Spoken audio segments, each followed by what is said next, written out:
To order the Carson Area Metropolitan Planning Organization. May I have a roll call, please? Chair Bagwell, Here. Vice Chair Novak, Here. Member Dodson, Here. Member Erb, Member Henderson, Present. Member Maloney, Here. ex officio Member Rosenberg. A quorum's present. Thank you. Oh, so Member Schutte, sorry. I'm here. I had you as Vice Chair and I skipped you, so. That's all right. We get it done. We're now on to agenda item number 3 of the CAMPO agenda. This is our public comment period. Danny? Who's starting the timer?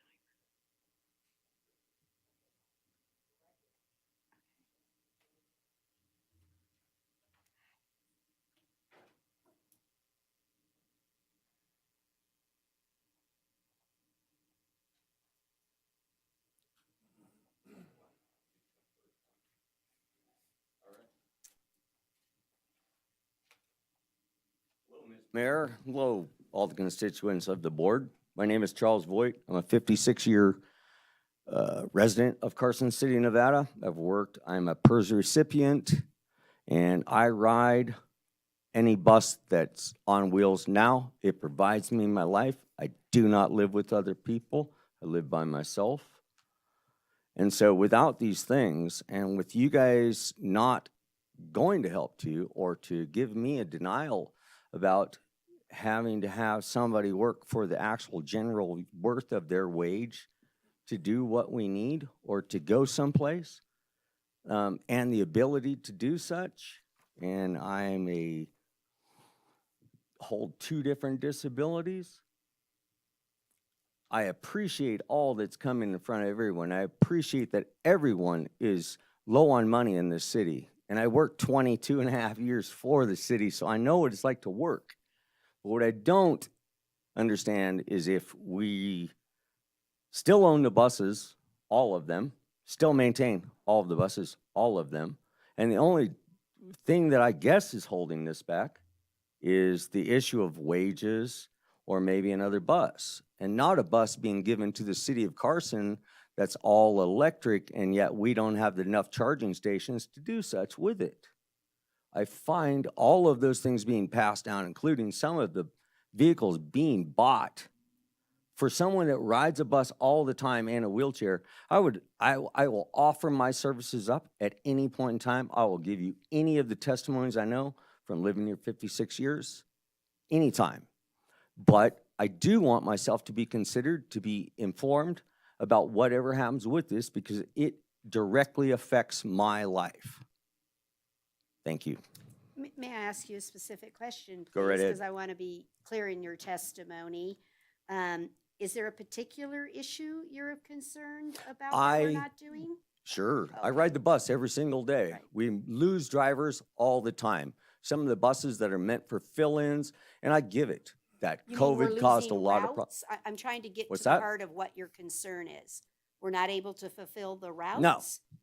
No, when it comes down to the amount of drivers and I'm told that I have to, So the I have contract. to take my whole week from 5 days a week and I work 6 down and squish it to 3 and decide that I can go to my doctor's appointment and this and that, but I cannot earn $1. That's So you're concerning. concerned about Jack Assist. Oh, gosh, yes, Thank you. and the regular buses, I ma'am, got it. because. I just wanted well, to be clear I- in your Ma'am, concern. let me Okay. fill that in so it doesn't just come down as that. The thing is I'll pay $6 a ride. I can ride a standard bus for 75 cents. Okay? 75 cents. I can make that any day of the week. But can I ride there? I've lived in Carson City for 56 years. I've lived in my same residence for 35, and Carson City has never plowed my cul-de-sac in front of my house ever in the entirety of that time. Yet I pay someone to remove the snow so I can get a city jack bus in there to get it. Because believe me, I have to wheel down in traffic because there's no way you're going to clean a sidewalk here in Carson City, nor do I expect people to be hired to do that. Unless you considered alternative sensing, which doesn't cost anything as far as a wage to do so. I'm pretty darn serious about why I'm in here today and what I'm saying. Yeah, we And you we don't just consider me as a right. jack bus rider. I'm I- just like we anybody else. Just wanted to know what your concern and that's what fine. you're asking us to do. That's totally Okay. fine. I just don't Okay. want you to hit the refusal and that this is easy and we stamp it as, oh, we can't afford it. Because I know what's came down in the legislature. I do. I know the $20 million being asked all over the place. I've heard it. That's why I'm in here today. Okay, Otherwise, I would just stay home.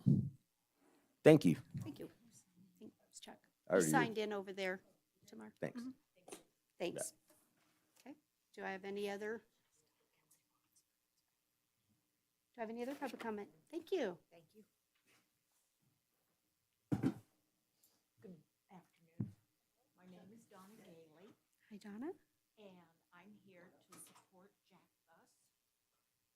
My husband, I'm sorry. My name is Donna Gailey.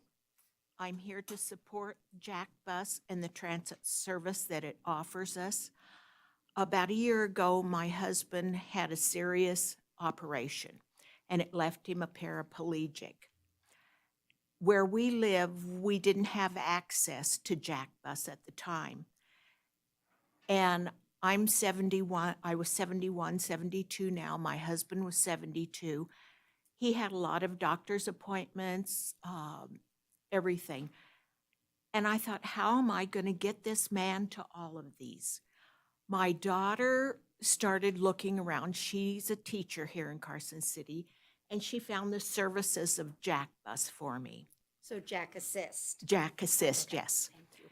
And so I went there, I got the application, filled it out, and unfortunately, we didn't live in the vicinity where it serviced. So I wrote numerous letters from our state senators, our congressmen in Washington. I wrote one to Mike, and Mike responded immediately to me. And he said that he would do everything in his, anything he could to see if he could get my husband and I a ride to get to these appointments. And he did. They pick us up.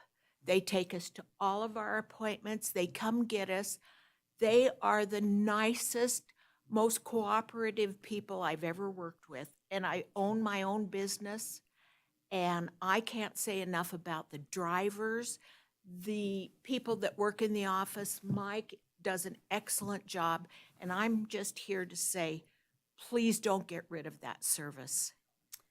It's valuable. It's not on the agenda to eliminate the service. good. So I'm not sure what the issue is, but Oh, it is okay. not Oh, on the agenda good. to be eliminated. So I that's just really want- why I even was asking the last one, what specifically is your concern? So thank you for clarifying. You My just want to make concern sure is I Jack just Assist love- is not being eliminated. Right, Thank you. right. And all Okay. of the people are just Okay. the best. Well, thank you.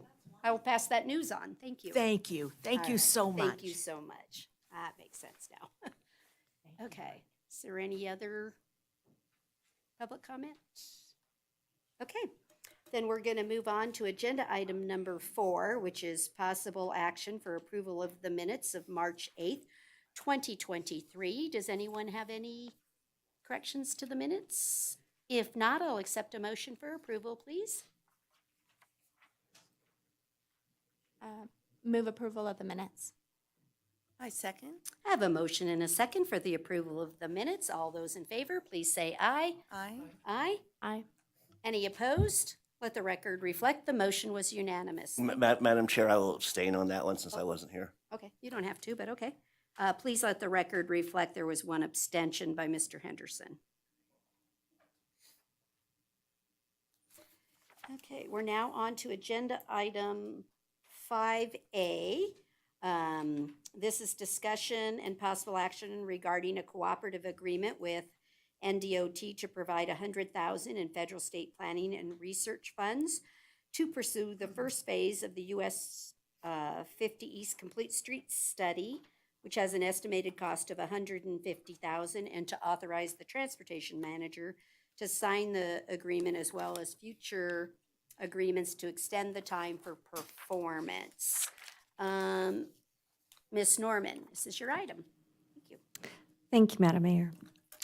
The US 50 East Carson Complete Streets Study will identify, evaluate, and recommend potential safety and multimodal transportation improvements along US Highway 50 in East Carson and Western Lyon County.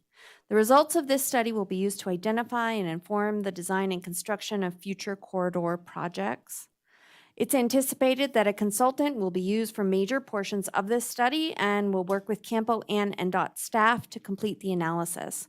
The study is anticipated to be completed in 2 phases. Phase 1 is funding through a cooperative agreement with NDOT and will focus on safety, mobility, and traffic operations. Phase 2 will include the pedestrian, bicyclist, cultural, historic, landscape, aesthetic, transit, freight, environmental considerations, and will be funded through a separate cooperative agreement. This first phase of the study has an estimated cost of $150,000. The cooperative agreement with NDOT is to provide CAMPO $100,000 of this total. CAMPO staff is working on an amendment to the UPWP that commits $50,000 towards this study. The draft UPWP is currently in a 30-day public comment period from April 8th through May 8th, 2023, and is posted online. No local match is required for the use of the planning funds on this project.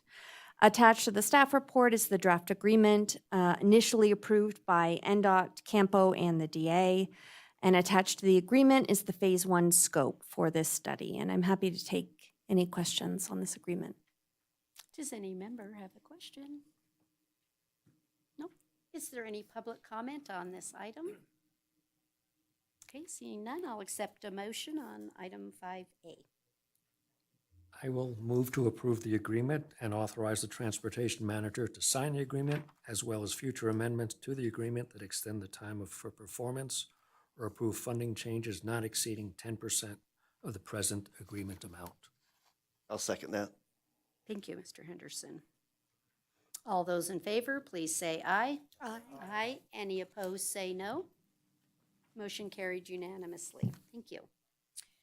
We're now on to agenda item 5B, which is discussion and possible action regarding applications for the distribution of $381,999 in available Federal Transit Administration Section 5310 program funds to either or portions, whatever, for Carson City Regional Transportation Commission for $381 in capitalized operating expenses for the Jump Around Carson Assist ADA Paratransit Program, and or Douglas County to use up to $85,000 to purchase an ADA accessible transport van for the Douglas Area Rural Transit DART Program.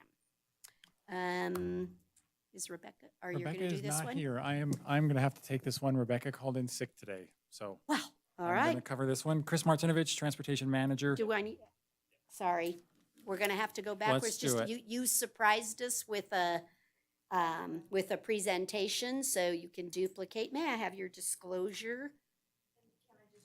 This other? Yeah, and just switch out the item number. Probably not. Okay. Okay. Just one, do you need a quick recess? I can read the very first part while we're getting started. All right. NRS 281A.420 requires me to disclose conflicts of interest and abstain from voting when I have a disqualifying conflict. My nephew, Chris Martinovich, is the transportation manager. And will be presenting this item. Chris and I are not receiving compensation of any kind directly related to this item. It will not foreseeably impair or enhance the terms of his service with the city, and we are not affected by the outcome of this item to a greater degree than any other resident of Carson City. NRS 281A.420 only requires abstention in clear cases, and the independent judgment of a reasonable person in my position would not be impacted by my familial relationship. Therefore, I do not have a disqualifying conflict, and I will be voting on this matter. Thank you so much. Mr. Martinovich, will you take us through this item, please? I will, and I'm just going to read off the notes here that Rebecca prepared for me. So I appreciate that, Rebecca, if you're listening. On January 30th, CAMPO advertised a call for projects for FTA 5310 grant funds for the federal fiscal year 22 and 23, totaling $381,999. 2 applications were received. One was from the Carson City RTC for Jump Around Carson, and the other from the Douglas County Douglas Area Rural Transit, also known as DART. Both applications have been deemed eligible, and I don't know if a representative from Douglas County or DART is in the audience today, but if they are, that would be wonderful if there are any questions. RTC is requesting funds for the use of Jack Assist Operating, and DART is requesting funds for the purchase of an ADA accessible transport van for paratransit services.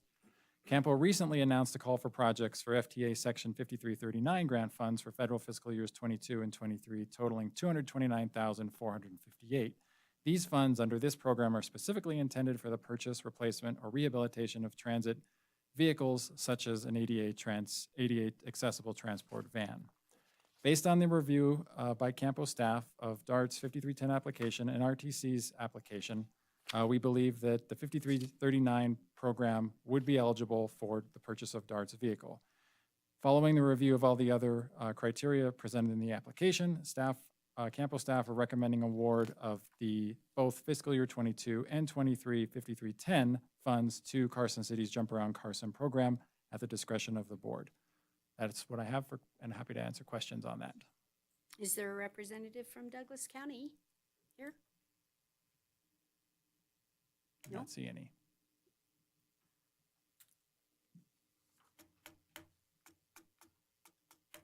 That makes it a little harder.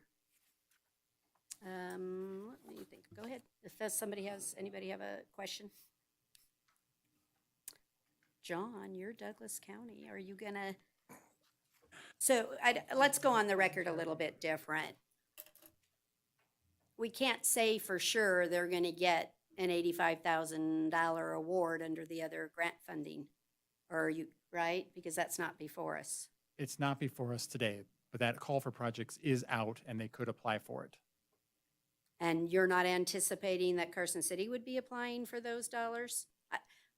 What I'm trying to get to is we're not going to be in the same situation under that funding source, right? That we're both competing, or Yeah, that's what I'm so- going for here. So when I need look clarity. when I look at what CAMPO has awarded Carson City in the past regarding 5339 funds, there are a number of funds that Carson City has yet to expend in previous 5339 allocations. So it's anticipated that should Carson City come and apply for a 5339 fund, that it's probably going to be less than the available amount. And so I think Sufficient dollars I would think be there's- available to there's fund the sufficient request dollars for Douglas should County. Douglas County choose to Okay. provide an application under that program next month. Okay, that's a better, I knew I was gonna get to where I was trying to go with this. Well, John, like I said, you're Douglas County. Do you see any issue with Douglas County applying under the other option? Is the match the same? The match requirement the same? The match is the same. Right, so there's no loss to Douglas County to apply under the other funding source.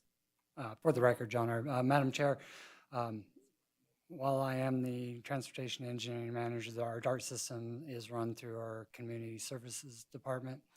And so They gave you no comments. Can't speak They for the- didn't this argue. item, this item has gone before our county commissioners for approval to apply for the grant. And that's about as far as my knowledge goes on it. Okay.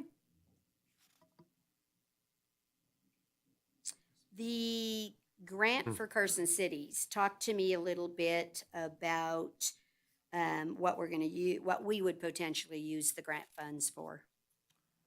Because it's for operating, not for the purchase of a bus, Correct, where and- Douglas County's is for a purchase of a bus. Correct. My understanding of the Carson City application to CAMPO is that the funds would be used for its capitalized operating for ADA paratransit services, in other words, Jack Assist.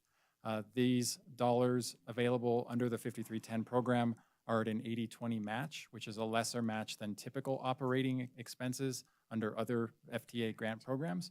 So it allows the dollars to be stretched a little bit farther under this program as compared to other FTA grant programs. Okay, and has this grant already been worked into the budget, or it's not a grant award that's in the current paratransit proposed budget? This would be augmented, or According to the application, that indicates that it's been budgeted for. it has been? That's what the application indicates. Okay. Well.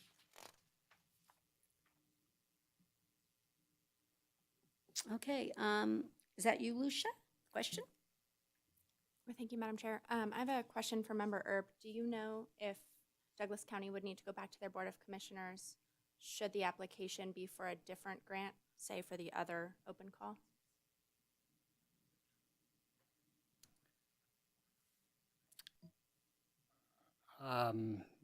For the record, John, I believe it would have to go before the board again if it's How long going is to be the a different period grant. open? How long is the other grant period The other open? grant period, I believe, closes May 23rd or 24th. Okay, so they have time There's to, time. I just want to make sure there was time to accommodate them applying under the other grant Yes. source. It would anticipate award of the 5339 at the July CAMPO meeting.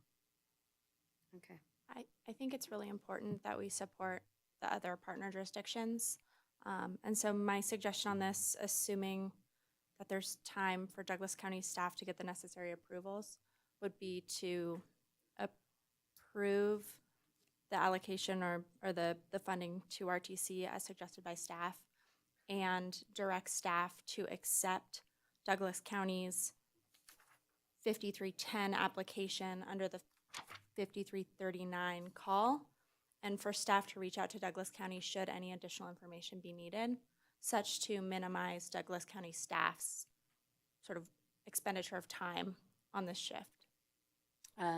We can't direct that, but they could change their cover page if that's all that was necessary. Like you said, I don't have any Sure. problem with staff reaching out to Douglas County to let them know, but they need to properly apply under the proper funding sources, but make it as easy as possible. I agree with that. We can take a look and see if there are some ways we can streamline the grant application process, definitely. Thank you. Yeah. Thank you. From what I'm hearing, the intent is to go ahead with the Jack request now and endorse the Douglas County request as best we can. Because I think we do want to allow both to go forward. This item, we will not be doing any endorsements or comments in our motions that deal with any funding source that's not on this agenda. However, I think the record properly indicates our support for partner agencies. And so, but just to be clear, we're gonna only make a motion that deals with this particular item. So if there isn't any other questions, again, it'll all work out in the end. Is there any public comment on item 5B? Absolutely, come on up.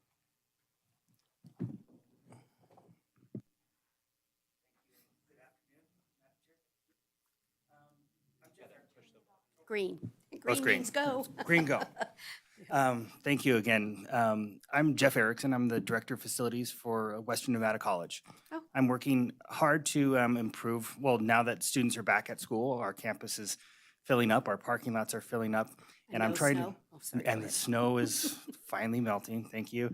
I'm trying to improve our transportation and access to our campus. And so I've been working with RTC in Reno to provide free bus service for faculty, students, and staff. They'll be able to use the connector service between Reno. That service will actually start on Monday. So any faculty, student, staff member who has a card, a Wildcat card, they'll be able to ride the entire RTC system in Reno for free. I'm hoping to figure out a way to be a partner with Jump Around Carson and do the same type of partnership.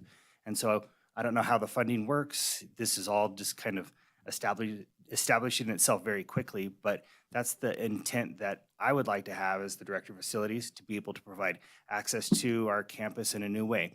We're also developing and growing our Veterans Resource Center. And so veterans will also be able to access our campus, and they will receive a Veterans Wildcat card. That would also enable them to take the jump around, if this were to work out, utilize Jack to move around Carson, but also take the connector up to the VA and do that for themselves. And so that's a plan I'd like to work towards. I'm not quite sure if this is the right venue or how this works, You're but close, but on the wrong item. oh, but it's on the wrong. Yeah, and so that's, I could come back and say this exact same thing on the next item, but We'll just consider that this was in just general public comment. yes, And you can work with staff if there's Great. potential for agenda items. great. Thank you so much. Thank you for the time. Welcome. You're most welcome. Do I have any other public comment on item 5B? These are all great discussions, but we'll try to corner the market on the right agenda items. You guys are all doing a great job. Okay. So I don't have any further public comment on 5B. I'll accept a motion. Mr. Dotson, thank you. I move to award federal fiscal year 2022 and federal fiscal year 2023 FTA Section 5310 funding to RTC in the amount of $381,999. Do I have a second? I will second. Mr. Novak. Okay. All those in favor, please say aye. Aye. Any opposed, say no. Motion carried unanimously.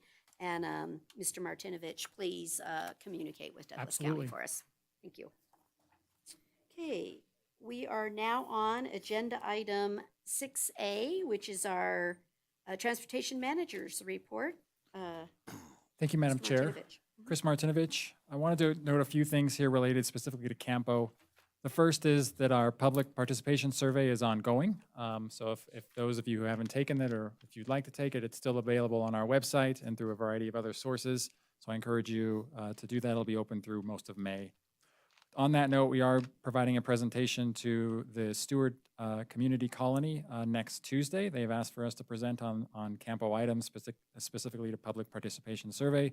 So we're looking forward to going down and meeting with the community council down there. As Kelly mentioned in an earlier item, our Unified Planning Work Program, or UPWP amendment, is out for public comment. It's a 30-day comment period. We plan on bringing that amended version to the CAMPO board next month, along with the funding agreement with NDOT for the next annual funding agreement for the next round of fiscal year funding. So looking forward to that next month. We also are planning to release a TIP revision, a TIP modification amendment in the next coming week or so. And that item will be brought to the CAMPO board next month as well. So look for that public comment period beginning, I think, late next week, Friday or so. Last week, I also attended with Sandra an emission reduction meeting with NDOT. The main goals of this committee are to develop an emission reductions plan for the state, looking ways to lower all types of emissions, whether they're tailpipe or other, including particulates. And so we're looking at developing some strategies to meet the requirements of the federal carbon reduction funds, which is a new funding opportunity under the IIJA, the infrastructure bill. And so a variety of concepts are being considered, and if Sandra you wanted to speak on this more, certainly jump in, but it's just getting started. I think the outcome is sort of a relatively open-ended concept, having a toolbox of ways to mitigate all types of emissions in the transportation sector. So looking to work on that. A number of federal grants are coming pending a notification of funding opportunity, as well as or have released a notification of funding opportunity. The Safe Streets for All, the next round of that has been released, so we're evaluating if we want to pursue that again this time. We're expecting a release of the Protect Fund, which is used for resilient transportation, to be more resilient and resistant to natural disasters and events like that, as well as a pending release of the Rural, Mega, and Infra Federal Grant Program. So those are pending here in the near term, and we're looking at opportunities potentially for projects under those opportunities. Lastly, as I mentioned, next week or next month, we'll be bringing the CAMPO funding summary and that agreement to this board for our next round of annual CAMPO funding. That is what I have in my report, so happy to answer questions. Does any member have a question? Seeing none, thank you. Oh, go ahead. Couple. Mr. Novak. I didn't hear it yet, but there's a International Trails Summit next week up in Sparks, and I think Carson City has quite a few folks going. And I believe in May, the Nevada Transportation Conference and some staff here will be making presentations on that as well. Wonderful. Wonderful. Okay, we're going to move on to item 6B. Mr. Henderson, did you want to talk about a future agenda item? Yes, thank you, Madam Chair. It looks like winter's finally leaving us and the weather's warming up, which means there's going to be more motorcycles out. And May is National Motorcycle Safety Awareness Month. I would like for this board to do some kind of recommendation or proclamation regarding that. So, thank you. Thank you. You got that? Okay. Does anybody else have any items for future agenda item requests, or you want to give us you already kind of gave it in your report. Anything else under that item? Anything you want to? I don't have anything else. Nothing else. Okay. Anybody have anything in general correspondence or any of the other just general items?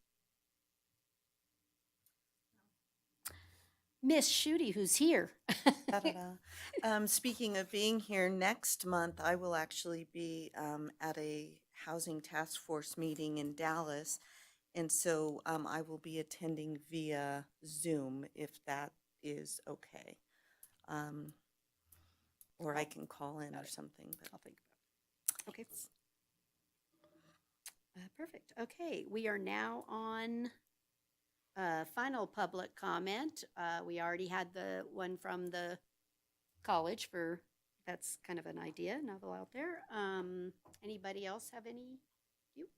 Come on up. This is general public comment, so you can talk about anything. Okay. No? Oh, wrong. Oh, RTC versus CAMPO. See, we got to get, jeez, everybody's trying hard tonight. I really appreciate it. Okay, so I don't have any final public comment for CAMPO. Okay, with that, then we are adjourned as CAMPO at 5:01, and at 5:10 we will convene our RTC meeting. Okay, thank you all. Good job.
Transportation Commission to order. May I have a roll call, please? Chair Bagwell, Here. Vice Chair Schutte, Here. Commissioner Dodson, Here. Commissioner Maloney, Commissioner Novak, Here. a quorum's present. Thank you so much. We're now on the general public comment for the Regional Transportation Commission. Is there anyone that would like to make public comment? No? You think so? Okay.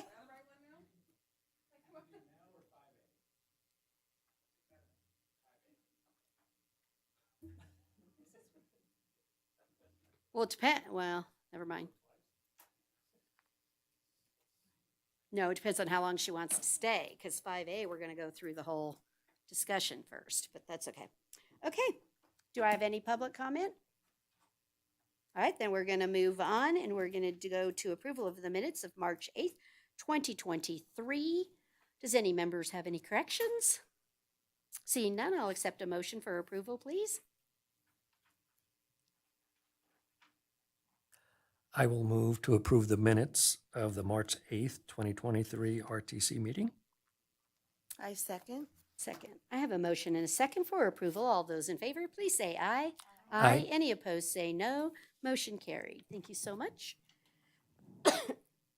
We're now on agenda item number 5A, which is for possible action regarding a recommendation to the Carson City Board of Supervisors concerning the fiscal year 2024 budgets and supplemental requests for the regional transportation, transit, CAMPO, and street maintenance funds.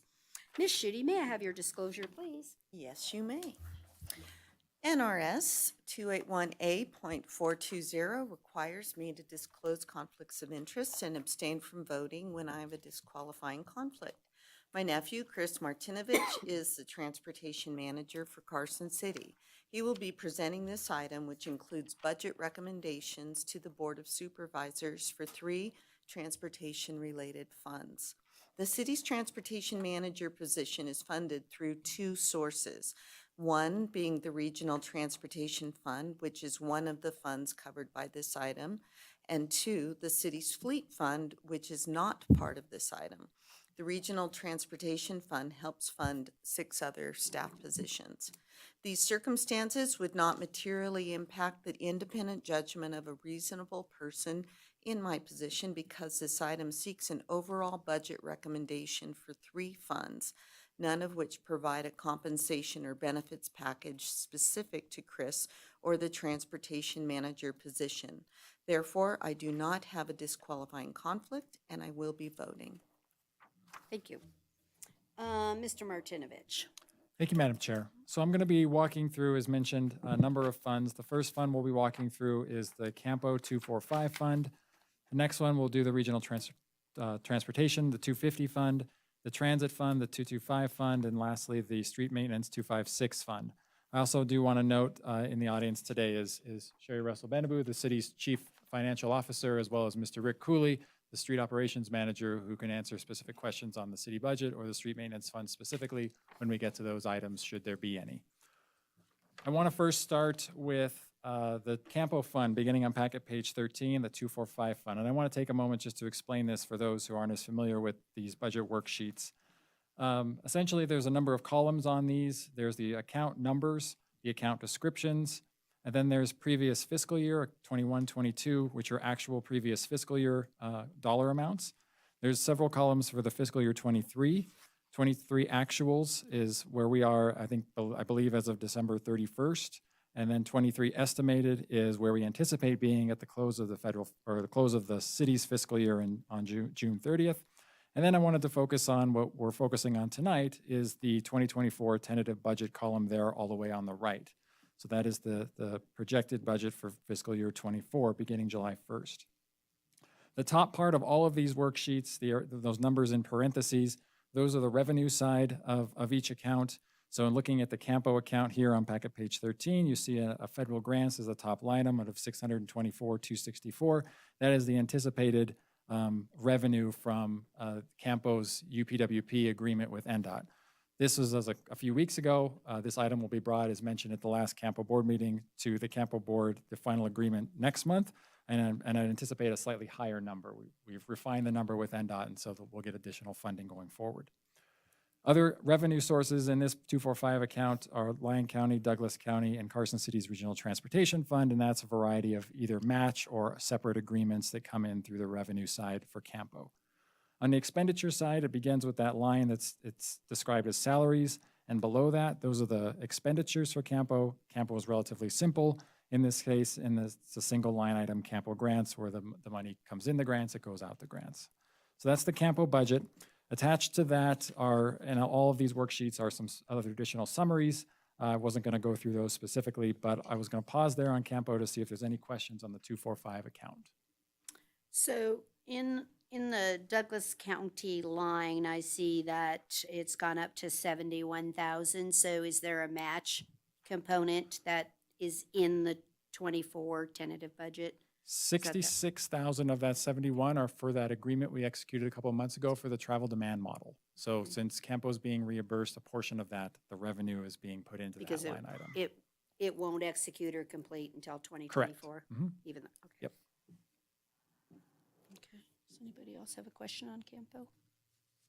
CAMPO's our easiest one. Is there any public comment on CAMPO budget? I'm going to do the public comment on this a little bit different instead of waiting for the individual items because I want to move past particular budgets. So any comment on the CAMPO budget?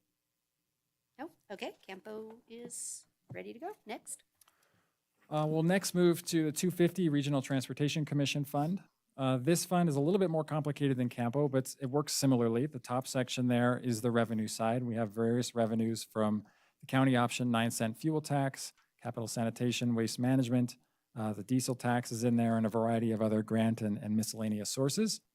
On the expenditure side, we have the first part there is salaries and benefits, And then there's various other expense accounts, including the project accounts. So looking on packet page 16, the kind of the grayed out section there, those are all the existing and ongoing projects that we have in Carson City. Those will be rolled forward at the completion of fiscal year 23 into 24 should they still be going.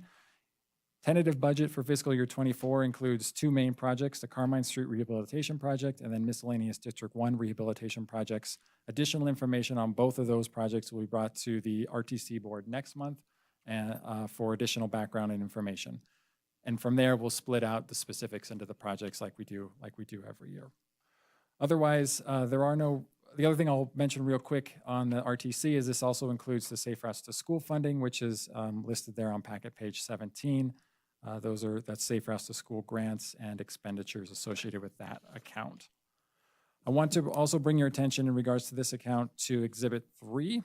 There are some portions of this where staff have requested supplemental requests, and these are increases or supplements to the existing budgets. And specifically, supplemental requests in the RTC include one for increasing professional services as shown on packet page 38, and a second on promotion of a transportation planner to senior transportation planner on packet page 39.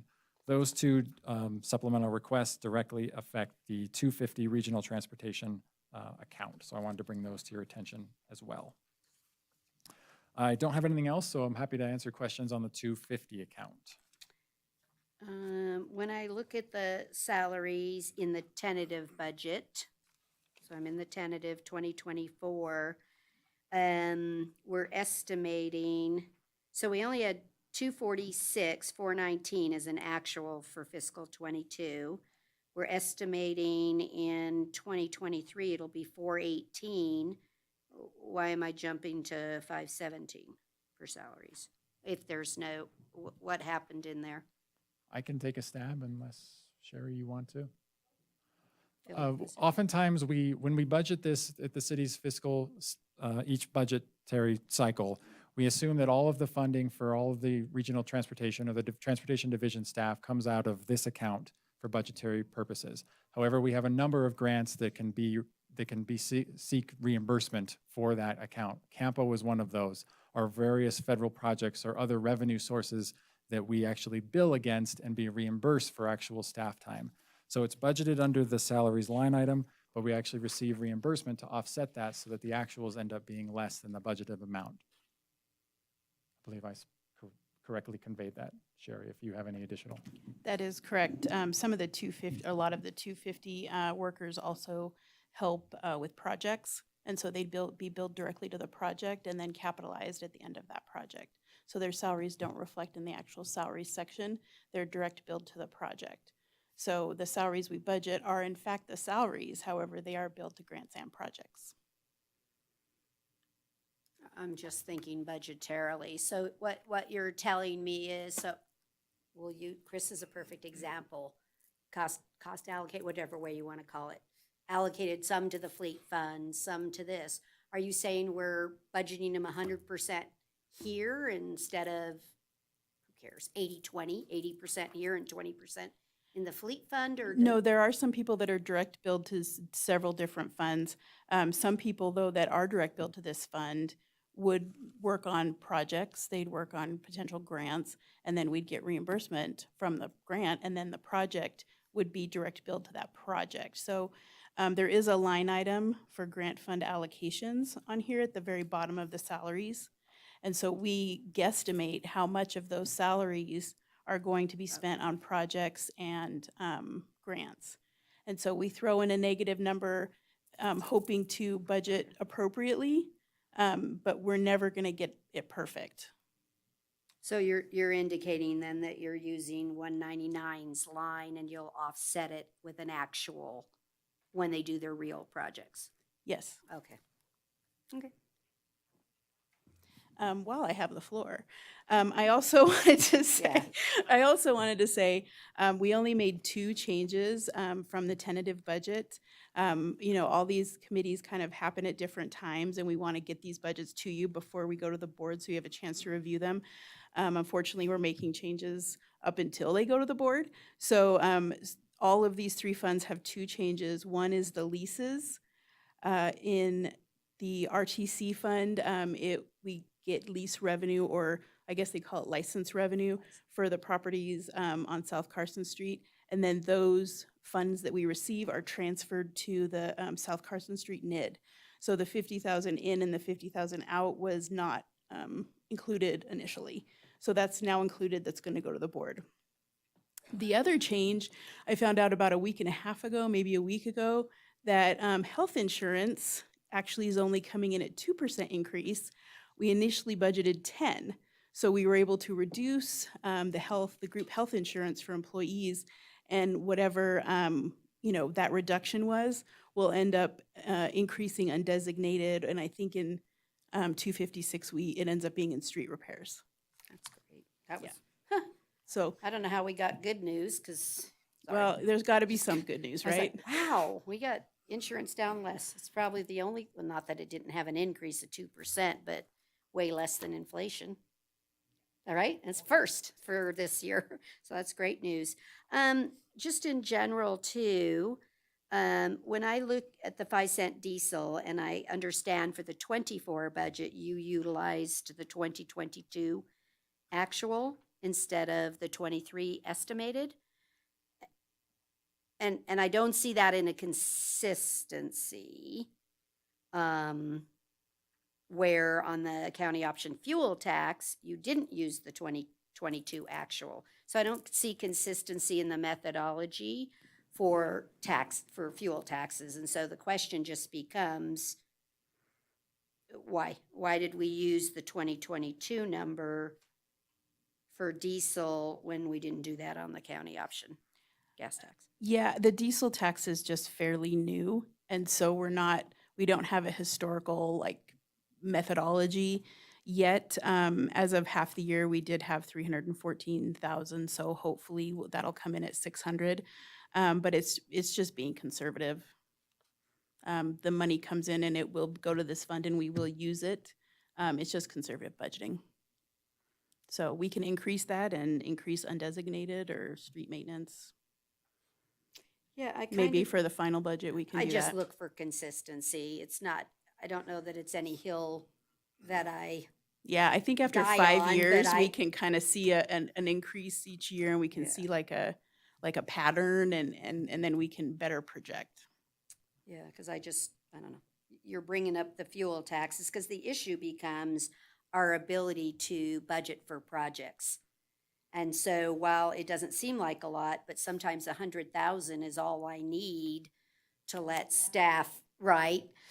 It is a lot. And so part of my concern on this one is if I brought it to the portion, somewhere between, would 80,000 help staff be able to push a project over the finish line, right? Where we're struggling right now, and maybe something had to stay in undesignated because we just don't have enough money to fund something. And so it's really, and it can be done in an augmentation, so I get that too.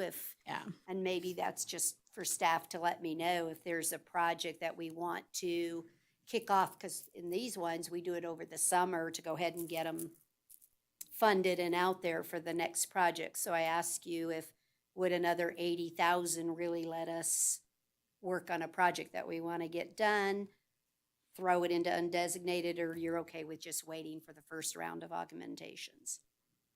I don't think I have a great answer in terms of what specific project we would do with additional funding right now. So I would say if there's additional funding down the line, I We'll worry about it in wait this augmentation. augmentation. Yeah, Yes. or if inflation keeps going, this might help complete a project, so. Well, that's what it said. It's amazing what So it's good to have $80,000, a little $100,000 savings. will do for us. If there's additional $80,000, we will find a project to spend it on. Well, I think it's happening. I do. Yeah. I think it's gonna go the way of the county option tax personally, but, okay, that's, and I know, and then just in general, and then I'll throw it, I see another one with their hand up. Are we getting anywhere close on our debt service? Because that's a huge chunk of money, that we have to pay. Do we have just a ballpark of when the bonds will pay off and then we'll have some more project money? I believe we wrapped that debt, so it all pays off within 2 years. I knew And we're I getting believe close, it's right? 27 and 29. This is getting good. I can make sure that's right and email you. Okay. I just like to point some of the things out to the public so that you understand continually, you're right? When are we gonna be able to do more road work? When this debt pays off, we're freeing up $1.5 million to put back into road work. We could issue another bond that maybe does huge amount. Anyway, I just like to bring that up, that I knew we're getting close. So I'd appreciate that. Lucia, you had questions? Thank you, Madam Chair. Just for the record, and since Sherry's here, can we get an explanation of the ISC General Fund line? And just why that doubled, and just so people understand what that's being used on? Sure, that's the internal service charge. And so that's it's a cost allocation plan, basically. So the city hires a third-party consultant, and they go in and look at our 22 audited numbers, and they determine how much general fund services were used. So how much was spent for the treasurer, for the my office, finance, HR, IT, the DA's office is in there. And so she cost allocates that out citywide, all departments, all funds. And we look at that, and we usually take public works items and we remove them from the cost allocation, and then we add them back at the expected projects that are going forward, because the whole engineering department is located in the general fund. So because we have the William Street corridor coming up, that's going to be a big project, a lot of grant funding. I'm sure that's why some of this has increased a little bit. However, so it's a big cost allocation. This ISC charges in every single fund, special revenue and enterprise fund. They actually pay the general fund back for its services, is how that works. I don't see anybody else with their hands up. Does anybody have any issues with the supplemental requests?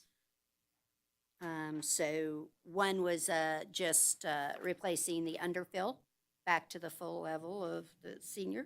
Correct. Thank you for the underfill for whomever did that for a little while. We appreciate it. So I don't have any issues, right? They now qualify. They can do that. The other one is the 24,000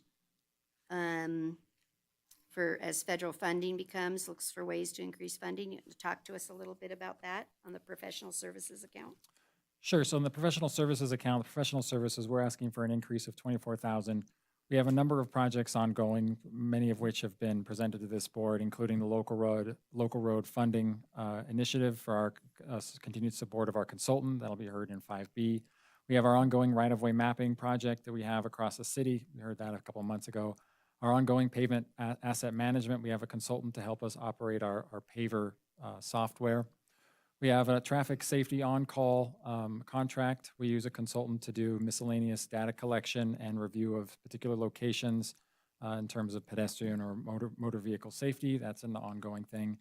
And then as so many federal grants opportunities that come out there, we oftentimes need support for writing things like benefit cost analysis, which are labor-intensive efforts. And so we look for consultants to come in and help us develop those types of documents as required by federal grant applications. So that's the kind of the reason for that increase in that particular fund. And do you know if this has been staff recommended? I do not know. Staff have Not presented to staff.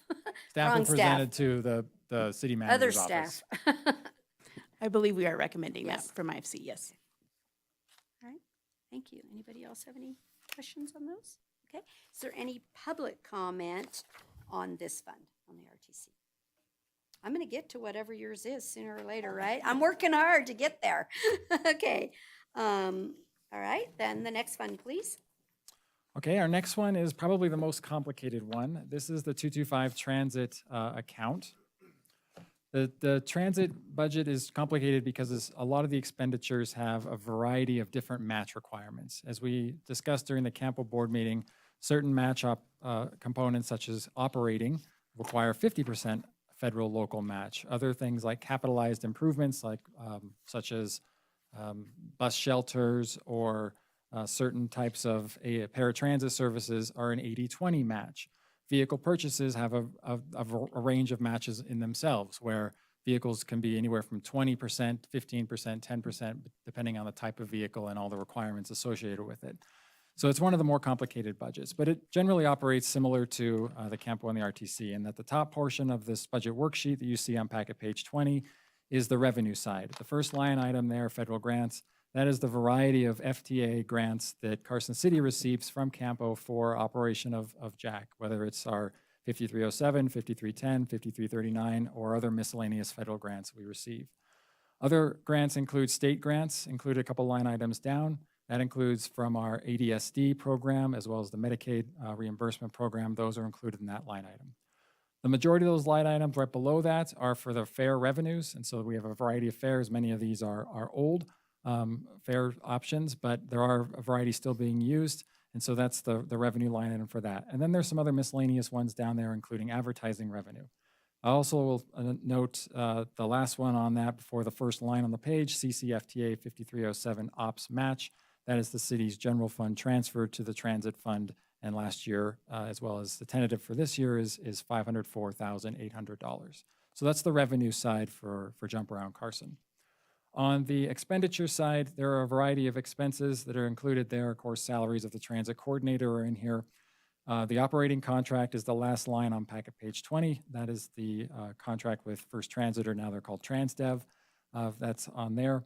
We have also contractual services for intercity and software that operate our services. Maintenance and vehicle repair is lined out as well on packet page 21, as well as vehicle fuel and oil. That's the gasoline and diesel that we power our buses with. And lastly, in that last little group, undesignated and vehicle purchase and facility upgrades, you'll notice in there is a vehicle replacement program. This fiscal year, we're slated to replace 2 of our larger 35-foot buses, and so that budget amount accounts for that in accordance with the approved transit asset management plan. And I'll note there, a facility upgrade, $30,000. That is to construct a glass partition in the JAC administration building.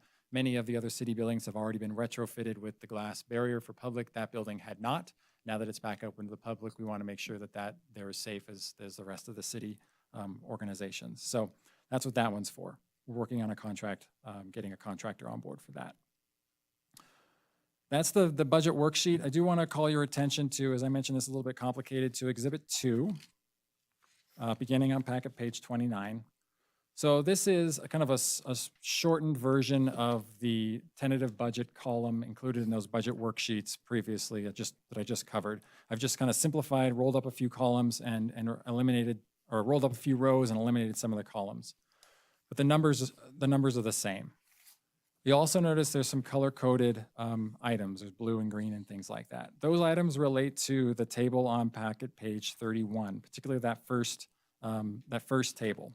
So as I mentioned, the transit is complicated in that different expenses have different match requirements. And so what I've done with this table on packet page 31 is outline those different expenditure line items rolled up by their colors and adjusted how each of those different expenditures relate to a different match requirement. So for instance, the first line, salary and benefits, has a federal fund of $49,000. It's a 50% required match. So the federal funds are $49,577. The local match would be $49,577. You'll notice on the operating contract, there's a minus number of $142,456 in the column of less projected fares and fare adjustments.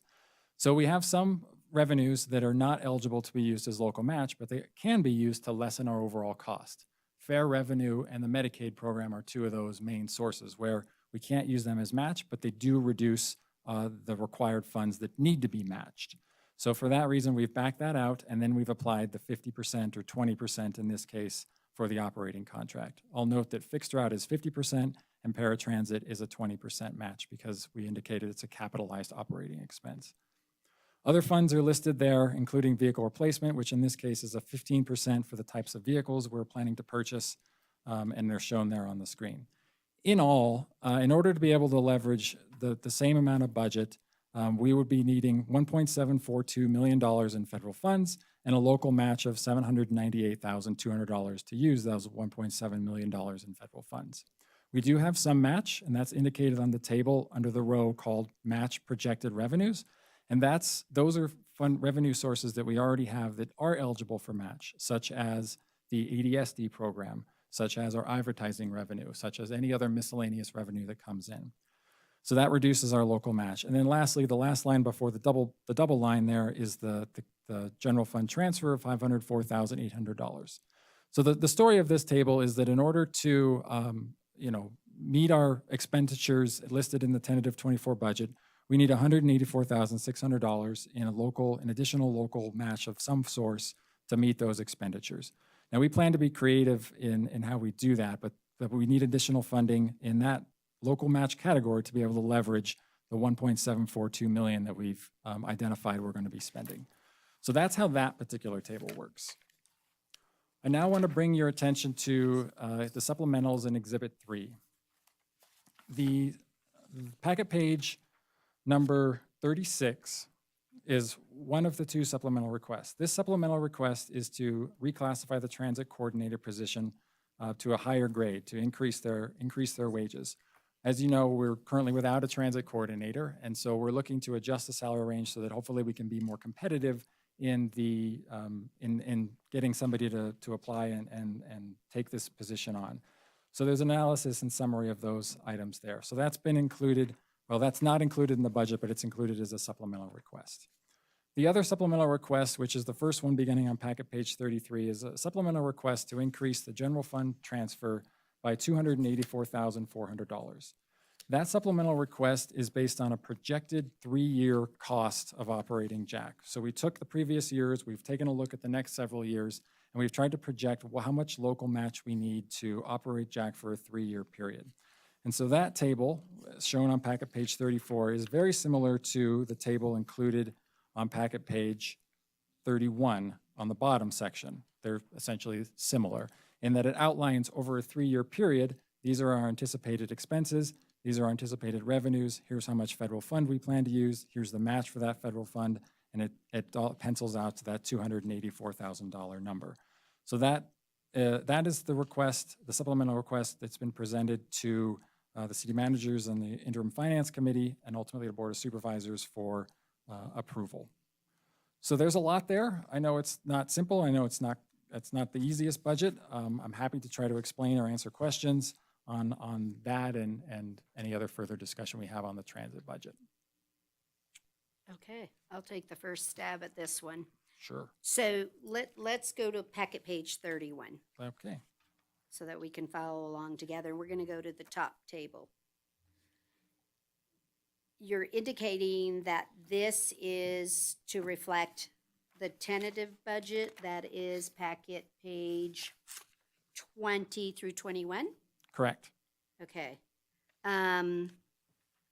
So when I look at that packet page, the transfer is the 504,800. So you're indicating to me that the tentative budget that's submitted here to be able to implement it is short $184,600 in the Correct. match. Okay. So something's not working for me, but when I look then on undesignated projects in 507199 in this fiscal year 23, you don't show any for the next year, so you're not rolling anything forward. But are you anticipating anything out of the 307822 that's available for match rolling forward? Because it says it's undesignated, so I'm assuming that means it's match that's not targeted already to a project. So I'm having a little bit of hard time understanding your chart. Exhibit 2, as well as the supplemental requests, did not anticipate using any undesignated, as staff was unsure if that was available to be used as local matching funds. Perhaps Sherry could enlighten us on that funding source? I believe we did talk about this, but it is. When we got the Great CARES grant, that was 100% funding for everything. We were able to, we still paid the match for a few years to the fund, and they were able to get 100% of their reimbursement back. I think last year, we only reduced the match by 400,000. So we had paid in quite a lot in match that was never used. So this is what's left over from that match that can be used going forward. So just to help the public and everyone else that's sitting here, if you would follow along with me on packet page 20, you can tell I love numbers. Anyway, can't help myself, you guys. If you look at the line 2250091, that's where we're talking about the match, even though it says 5307 operational match. So if you look at that in the 21 actual, the city general fund gave them $466,300. Are you able to follow with me? Right here, this line, 466,300 was given from the general fund. Then if you look at the 22 actual, 66,300 was given from the general fund to this fund. Then in this fiscal year, 2023, we're given it $504,800. And so my question really revolved around, I'm sitting therefore with at least $307,822 in excess undesignated money because we'd been given match for years that we didn't utilize all of the available dollars to match, but that's because ARPA, CARES Act, there were other intervening things that came in and gave us money. So our general fund match wasn't used from prior years. And so I just want to make sure that there's no misunderstanding here. We don't want to give you more match because you have 300. I don't want to transfer more general fund that you're requesting here because I believe you already have access to that funding source. And so I want to make sure you can fund what you're trying to do in the budgets, but I'm not willing to give you more general fund that will fall into an undesignated line. If that, Well, I if appreciate, that makes sense what I'm trying to do here. Meet your needs, but not give you, I appreciate more the general fund discussion than and, needed. and I appreciate the confirmation from Sherry on the use of that fund. I mean, we had emailed it internally, but I wanted to make sure we were comfortable on that. I mean, that does adjust the budgets. I will note that should we not receive any additional funding, it's anticipated that, and all that undesignated is indicated is of 1,184,000 is drawn down, that given our anticipated expenses, we will be out of that undesignated in 2.5 years.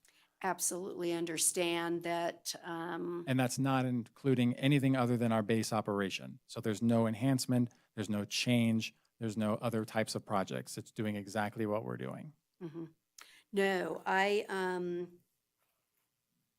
see it right. Should we get a supplemental of the full amount as requested, it would cover Jack for anticipated 9 or 10 years before we would run out of that undesignated.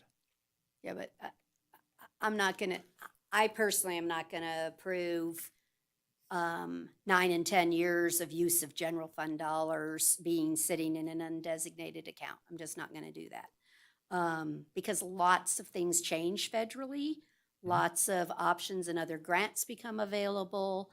And I just don't want to tie up the city's general fund to project out a 9 or 10-year project. So I completely understand where you're coming from, but I'm trying to balance it across the entire city, right? I got to do general fund everywhere.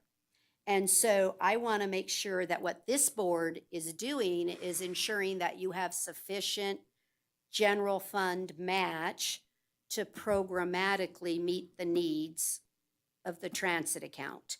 Because I do think as time goes on, we're going to have to figure out more issues in transit because it's only going to become greater in the 2 and 3 years, I feel, right? If things don't change federally, like I put in a request. I went to Washington DC. I asked them, so they asked me, what's one thing you could do, Mayor, if you could wave your wand, right? I said, I think the 50-50 match on transit is ugly.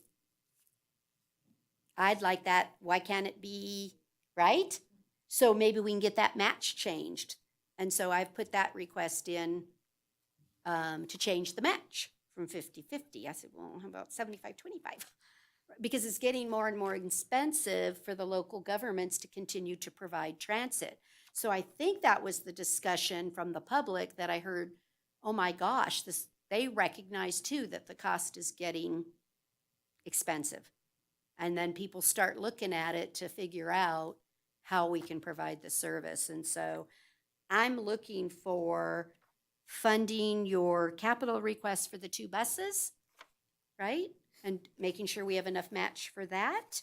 And then you also, what was the other thing? The $30,000 for the capital request for the glass for your center. I think, again, I don't have any issues with either of those requests. And then was there another supplemental? What was your Transit other one? coordinator. The coordinator? Mhm.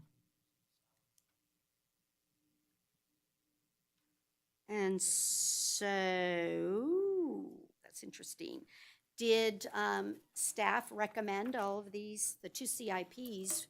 Were both of them recommended or only the buses? We did recommend both of them. However, for the general fund transfer, we did drop that to $125,000. We did have $3.5 million in requests for supplementals. And initially, I only had $1 million to fund it. We did have that decrease in health insurance, which helped to give us a little extra to fund it.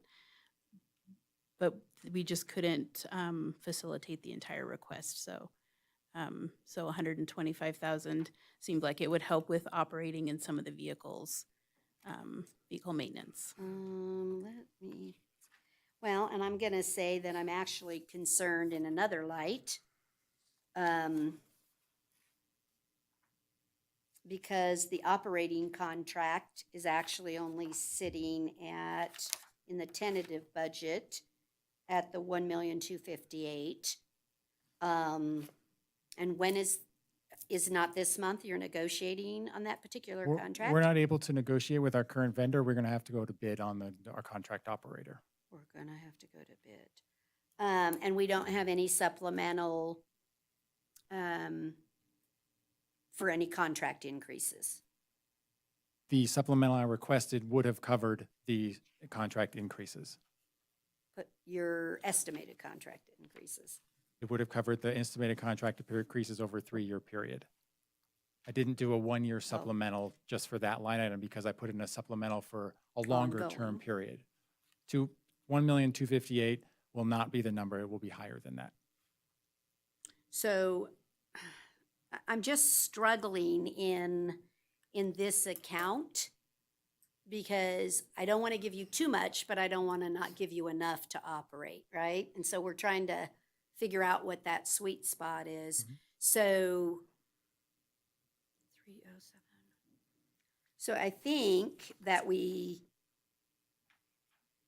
I'm thinking out loud with myself. I'm trying to. That was the discussion at IFC too. We didn't want to give them nothing, even though they had that undesignated. We wanted to make sure they had enough to get by if there were increases. And this account, because it has a general fund transfer, is eligible to come to IFC in the event we can't fund the contract, that it comes in at significantly more than we're estimating, right? Yeah, they could. So then, because request they've got general contingency. fund in this account, they can come and ask for an increased general fund subsidy under, and we have an account that we always set aside for, we didn't quite get it all right, or something breaks and something, I mean, we have money that they can come back throughout the year. So the question is, that's really the nuts and bolts of this particular budget, is to determine the recommended match. I mean, that's really what we're after here today. The rest of it all flows through in its normal course. But staff, RTC staff, has asked for $284,400 in increased Yes. match. City manager's staff has recommended 125,000 in match. And so we need to decide what we're recommending for a match. Ms. Shooty. Complicated, but Ms. Shooty. It's really complicated. Can we go back to that, the 307? Mhm. So how does one access that? How does that become available? It's sitting in the undesignated line, yeah, so it's they'll like a move it contingency. budgetarily.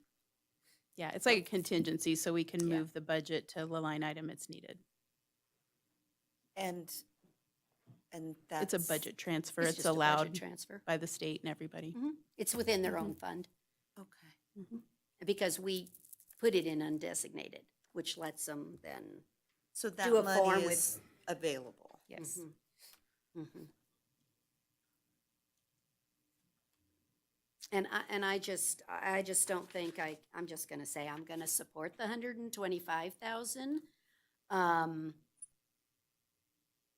then I think for the outgoing future years, one of the things I need, and I just can't do it without it, and I'm sorry, but I have got to see all of your federal funding sources, and I'd be happy to work with you as a team, because I do this in some other jurisdictions that I also have this lovely job to do, but I need to see the federal grants, what's expended on them, what's left, what year are we on, when are they expiring, to have a clear understanding of the path and the matches, not necessarily to utilize every dollar, but to make sure I can continue to supply the service in the community that we want to provide. And so I'm just going to need a little more information. And again, happy to work with whatever teams And I'll note that those are CAMPO funds that get sent to Jack, so I think that would be appropriated at CAMPO board meeting. Yeah, that's fine.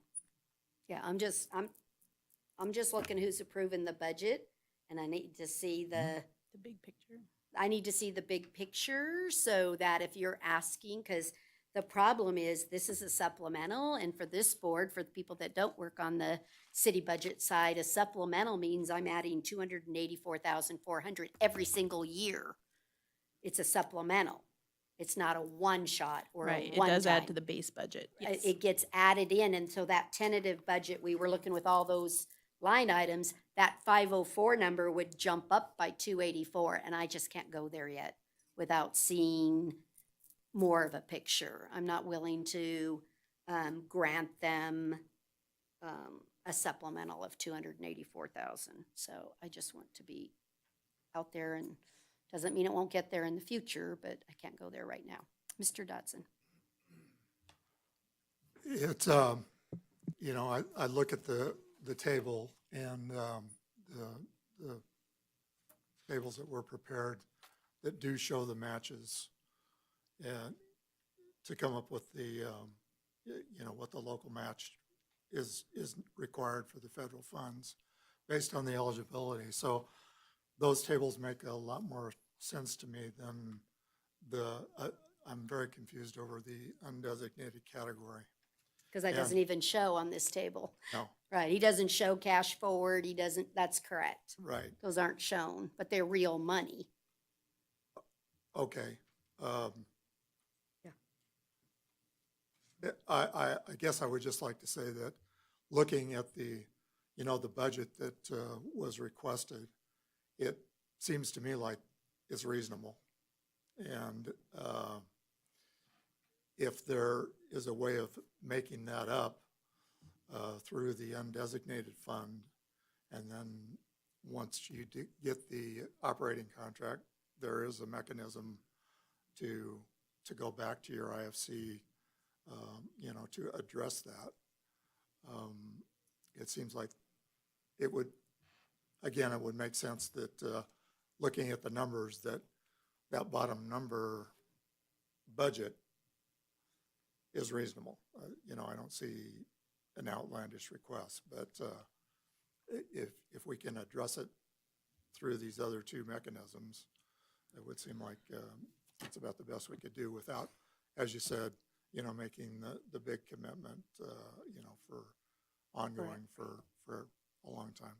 Well, and if you're on to something there, but if I look at their one that include the second table, which is where they're going, vehicle replacement, am I buying 2 large buses every year?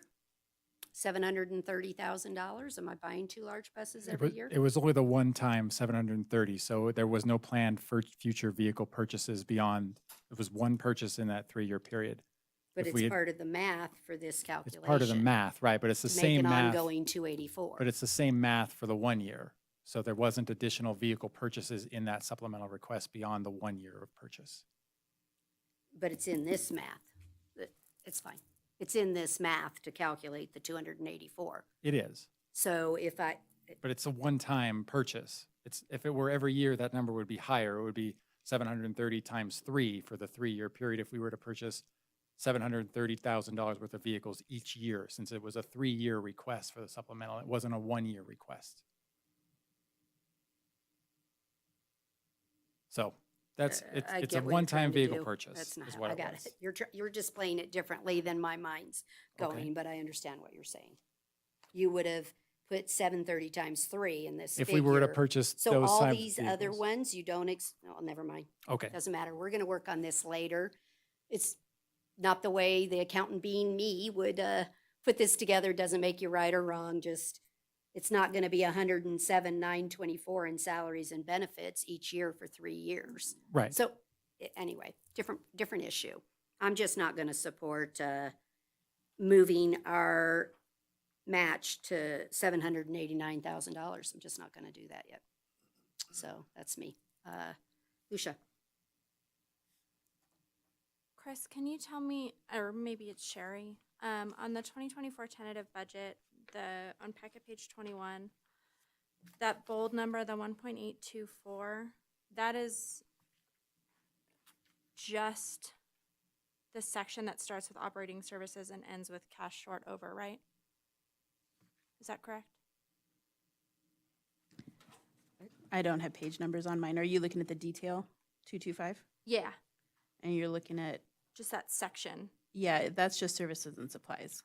So, thank you. So my Mhm. understanding of federal transit grants, which is pretty exhaustive, is that pretty much all of those expenses in that section alone are eligible for a 50-50 match. Chris, is that right? Did I get anything wrong on that? The majority of them are 50-50, things like vehicle repair and maintenance, which is the $110,000 line item, is an 80-20 match. Other items such as the software, I think it's under technical equipment. Those are generally an 80-20 match. So there are a few miscellaneous mixed in there. Good catch. Okay, so if you take out the 110 from the vehicle repair and the 35 from technical equipment, let's just be generous and say it's 1.5 million for that one section alone. At 50-50 match, to get to 1.5 million is 750,000 of match required. And that's not including any additional sections, including salaries, which are 50-50 match, benefits, which are 50-50 match, the phone allowance, again, 50-50 match. And so if you're just at that 750K, which is 50-50 match for that one section alone, that's getting close to eating the 504, 800 in general fund match and additional revenues that are not federal. So just so folks understand, there are line items. My understanding is that the undesignated projects is a line in accounting land used to balance the revenues with the expenses. So it's an expense line that helps to balance, right? All the revenues coming in and all the expenses. Is that right, Sherry? No. No, this it is real not cash. just a number used to balance. That is available funding expenses that can be spent. It's cash that they have in the bank that has been moved from the general fund as match in prior years that has not been used. The line you're talking about That's is helpful. is 593,000. That's sitting at the bottom. The one you're talking about, Lucia, is the unreserved fund balance. Yeah, and that's only And that's, I $5,000. hate to call it a plug, but that's the one that's doing what you think. Apologies, I used the wrong words. Yep, so that's a great clarification, Sherry. So to have that 307,822 available in 2023, we would need to see all of the revenues listed in the section above as actual revenues, right? And every single expense listed below. And every single expense listed below. So to seek all of the revenue of the federal grants, we actually need to pay the Both money halves. as expenses and seek reimbursement for the full amount of federal You have grants. to have both halves. So it's only actual money in undesignated if we're able to seek 100% reimbursement for all of the federal funds listed under the revenue. Is that Well, correct? no, because there's 504,000 of match in 2023 as well. Okay. There's no service that's not going to be provided in 2024 by utilizing portions of the 307 and taking 125,000 additional match money. That's my point. There's no service that's not going to be provided that they're trying to do. What they're trying to do is set up, as he indicated, a 3-year and get this budget changed to 789,000. And part of the problem becomes the balance of the entire city, not just RTC or not just transit. And that's all I'm trying to say is I'm not prepared yet when I know I can get through 2024 with supplying all the services. If they were coming and saying, I'm going to have to turn off Jack Assist because there's no money, they're not. That's not the issue yet. And what I'm saying is we have time over this next year to do some more math and some more discussions and look at everything to determine where we're even going in this fund. When you're going to start getting this over to $1 million subsidy, we need to talk about it.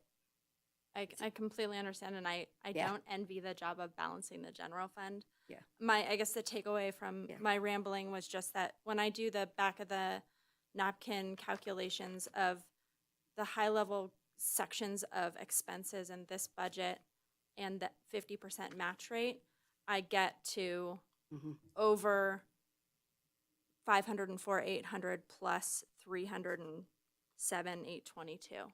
And that tells me that the tables that Chris has prepared on packet page 31 showing the 284 make more sense to me, understanding that we can't seek the federal funds reimbursement as revenue unless we have the local funds.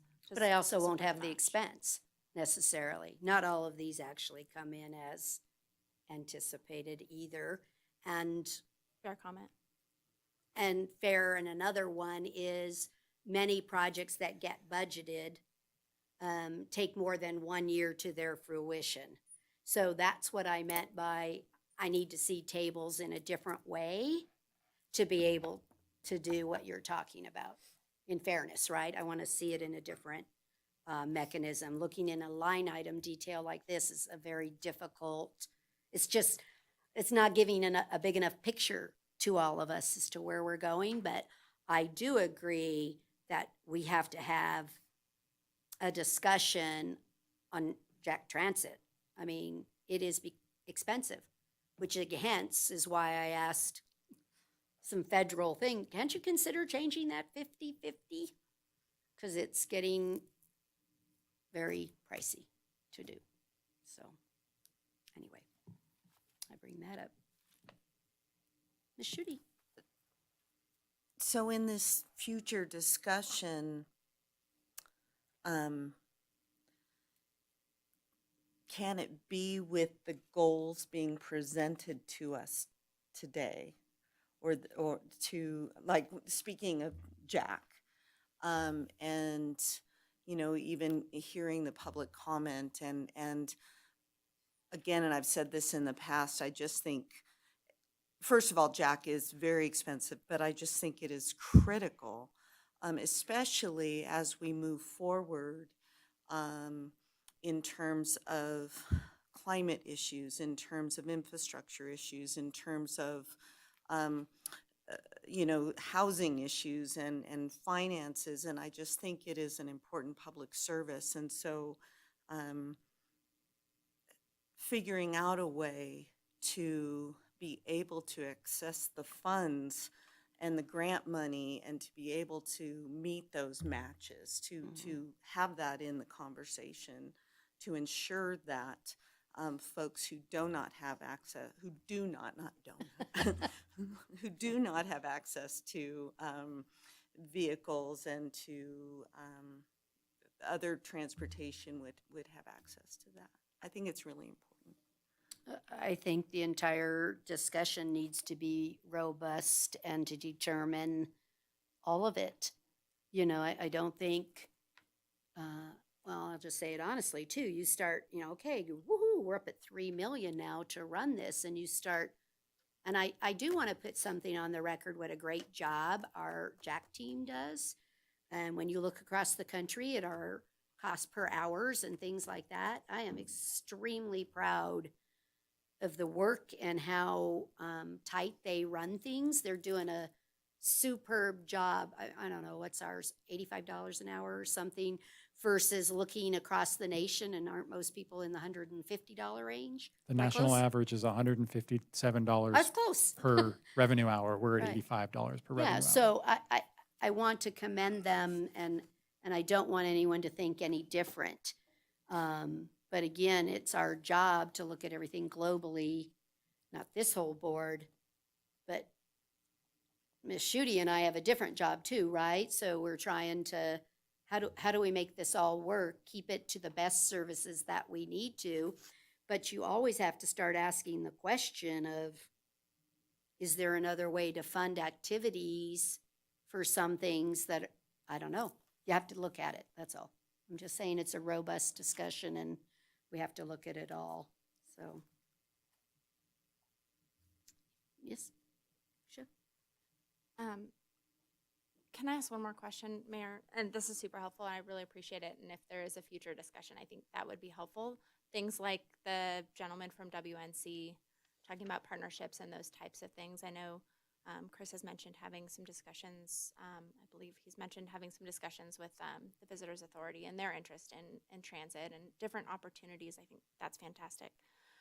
As it relates to this agenda item and recommendations to the Board of Supervisors for the budget, is it possible for us to make a recommendation for the budget, even if the Board of Supervisors ultimately disagrees, as a matter of governance with our hat on as representatives of RTC, assuming that this budget and Public Works staff's recommendations for the supplemental were based on approved plans and documents as approved by this board, is it possible for us to make a recommendation on the budget to the Board of Supervisors, even if that's not approved by the Board of Supervisors?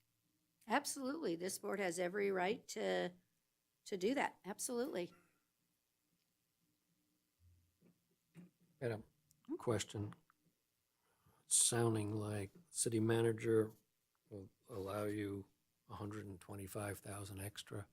Where does that fit in your supplemental request to actually hire the transit planner that has to oversee these 13 plus grants with all the mix and match? Would you be able to do that in that supplemental request with the amount she's recommending? Assuming that there was undesignated to spend for that purposes, I think we could make that work. And the bus is already in, the capital requests is already in the tentative.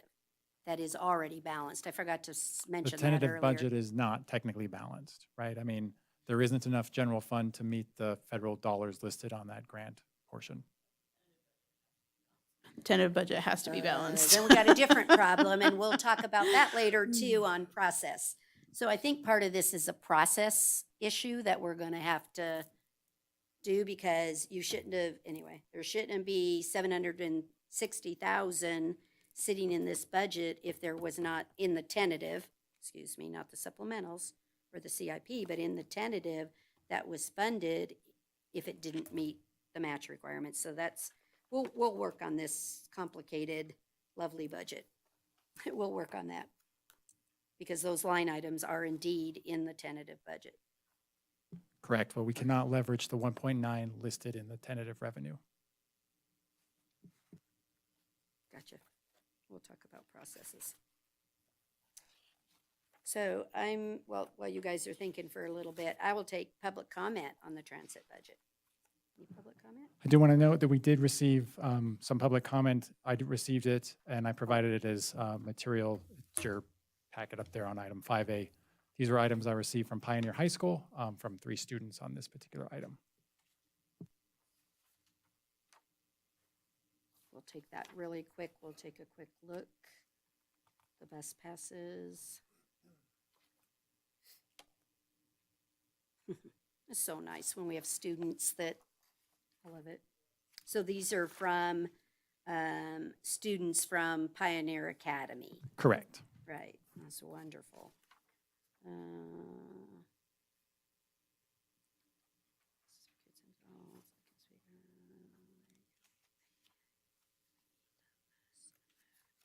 So what bus passes are, am I misunderstanding something here? Are they getting free bus passes from Pioneer? They purchased bus passes. Oh, they purchase bus passes. Okay. Well, we're not eliminating bus passes. Okay, just making sure.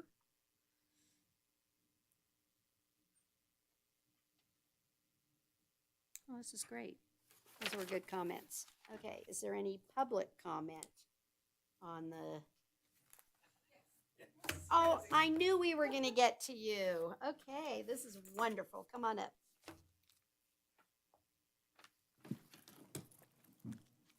My name is Monica Ward. I work at Pioneer High School, Oh, and these are my students, a couple of them that we have 7 kids that religiously ride Jack. They get to school with Jack because our buses have now gone to 2.5 miles instead of 2 miles. instead of 2 miles, which half a mile is a lot big more to amount, walk. especially with the winter we had, and a lot of things that have been happening in our community lately as well. So my big concern is making sure that our Jack bus is funded and taken care of for our youth. That's why I'm here today, because the kids at Pioneer and have my heart 100%. And The whole we- community's hard. yeah, so that's why I'm here to make sure that, my voice is heard and their voice is heard. For them to write these was actually kind of amazing, I because thought so. thank you for taking the time to read them, and that's why I'm up here, because I don't want this to not be funded for years to come, because we do have more kids that don't have the ability to get to school, whether they're homeless, they're in transition. We have a few of those, and we did purchase these bus passes a few years ago, and Okay. we had those few years that the Jack bus became free to ride. So we were able to keep these passes. But now that it's not being funded federally anymore by anything, our kids are using them more and more once again. I would love it if your students would write to Senator Masto and say, and ask her to support the mayor's request to Okay. change the operating. Hey, can I give you my email and you can Yes, Okay. I would be happy to assist, because I think if she got letters that came from the community that would be supporting changing that federal funding thing, so anyway. yeah, I'd be more than happy I'm to just ask letting our you all kids. know I really truly did do that. It came to my mind when I was having a meal with her. I'm like, oh wait, I have something for you that you could do for us, because it's really becoming a burden, right? And we want to continue the service, just like Supervisor Judy said. We want to, but again, I gotta have the cash, right? It's not a matter of that we don't want to provide service. I have to have the actual money Understanding that all to these, do it. And all so these numbers were insane. if you you're, want to email me, that would be great, and we can communicate, and maybe we can have some students and anybody else that's listening out there that wants to help write letters and do things to Congress to ask to change that match requirement in the operating portion. Let's do it. Let's do it. Be happy to do that. All right. Be happy and thank all your students on behalf of all of us for writing those letters. Yeah. Tell them it made a difference. I'll be happy to hear that. Okay, thank you. Thank you. Do I have anyone else with public comment on this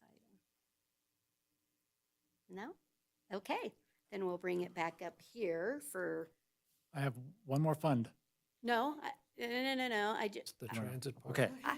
I'm doing fund by fund, so that then, right, so you were good on that fund, you were good on that fund, we're now trying to figure out overall where we're gonna go.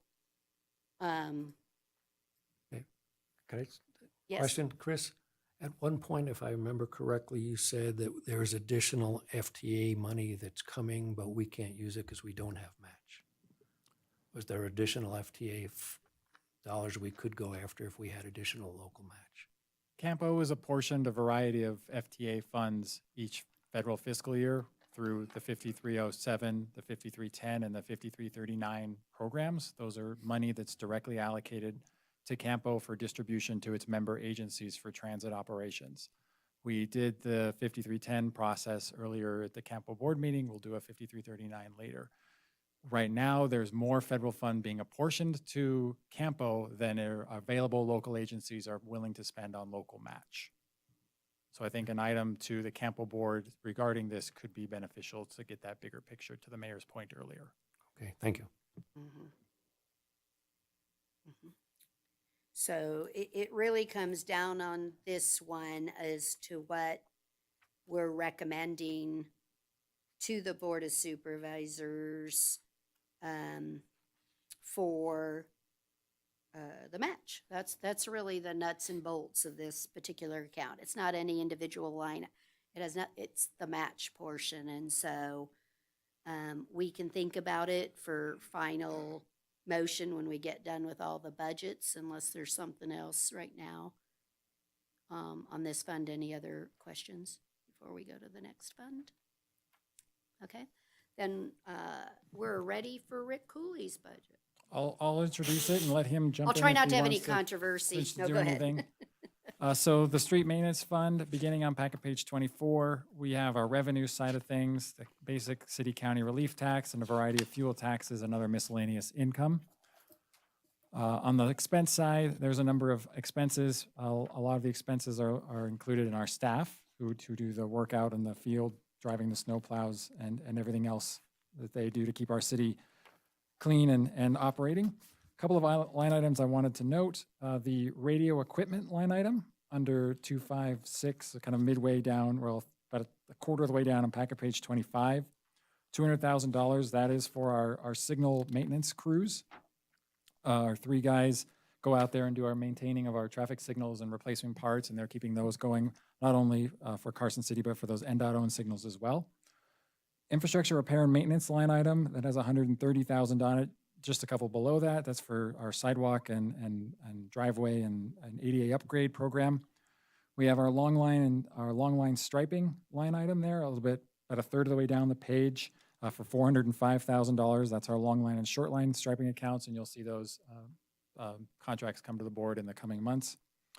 So I just wanted to highlight a few of those that are directly related to a lot of our capital street type projects that we see our crews doing all the time. So with that, I'm wanted to just mention those. There were a couple of supplemental requests in this account included in Exhibit 3, one of which was for an accounting technician and one of which was for some software purchasing. I don't know the specifics on those, and that's where if there's questions, maybe Rick could have answered those. So that's what I have on those.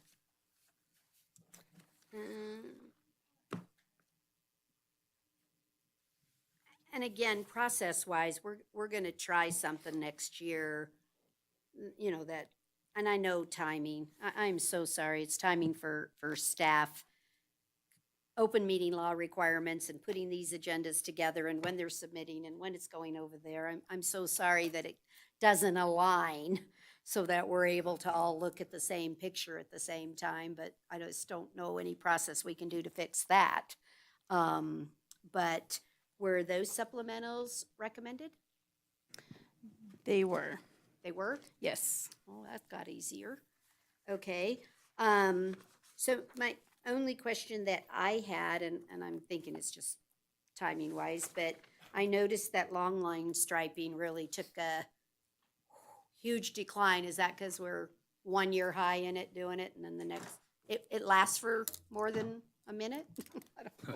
Just, I'm thinking striping after this weather doesn't last at all, but if Rick you could Cooley. just let me know on that. I'd Rick Cooley, appreciate it. Operations Manager. No, the issue there is we've been behind, we fell behind several years ago and started issuing our long line contract after July 1, which got us into rears of, number one, you're not getting the best pricing, you're late on the schedule, so it pushes you into winter and possibly into the next spring. So we had the opportunity this year to flip-flop. We actually did long line after July 1st earlier in the year. We're gonna do it again before July 1 this year. We're gonna put it out here pretty soon. That's why you see the big number for this year, and then get back on track with our normal $405,000 next fiscal year. So we'll have righted the ship, or That's- righted the line. That's what we're trying to do, Straighten the and line. actually, as luck would have it, it's worked out just right, because with our winter, you notice most of our striping is completely gone anyway, so it really can't wait till September. Okay, so it makes sense to me. Anybody else, anybody have any questions in 256? Everybody's good? Is there any public comment on 256? Our street maintenance, sorry, for people that don't know that number. Okay, that's the last one, right? Whew. Just wait, you guys, we have to do this. Well, some of us have to do this budget for the entire city. Well, only hours and hours on it. So we're ready to come to a motion discussion, and obviously all of the tentative budgets will be automatically adjusted pursuant to the insurance and some of the little discussions, and that's just general what happens anyway, because our contractual obligations will get budgeted to the real answers. And so, again, that's just a timing issue. So I think what we're really down to is what we're recommending on the transit fund for transfer. That's because the rest of the motion is easy.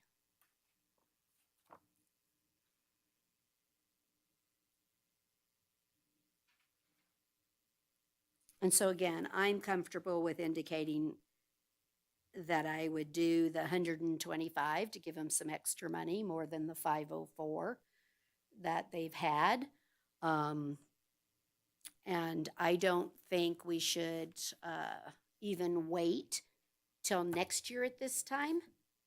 I think that we're way late in the process to be having a good, full, robust discussion without some of this other data and numbers to help us know where the future is and what our plans are, and do we see expansions? Do we see any contractions? Do we see opportunities for more revenue coming in, right? Do we get more revenue from the senior center, or from aging, or from a veterans program up at the college? Do we see, where are other opportunities? Do we get lucky? And who knows, that maybe the feds will come down and say, we're going to change it to 80-20 in operating. I don't think we're different than any of the other locales. I don't think everyone is using all of their money that's out there. They're just not, because they're not, right? Because I RTC did talk to the Washoe- senator about, RTC Washoe is using their apportioned funds. right. I don't know about Tahoe. No, I meant nationwide. Oh, okay. Sorry, not nationwide, not everything here, right? I just really, though, if we have an opportunity, or if there's a way, or how do we find a way to leverage more grant money? Because that's money that benefits the city, and, even at 50% match, it's $2 for the dollar, No, if you I agree will. with that And, part. and I just think that that is such a critical component of this. Yeah.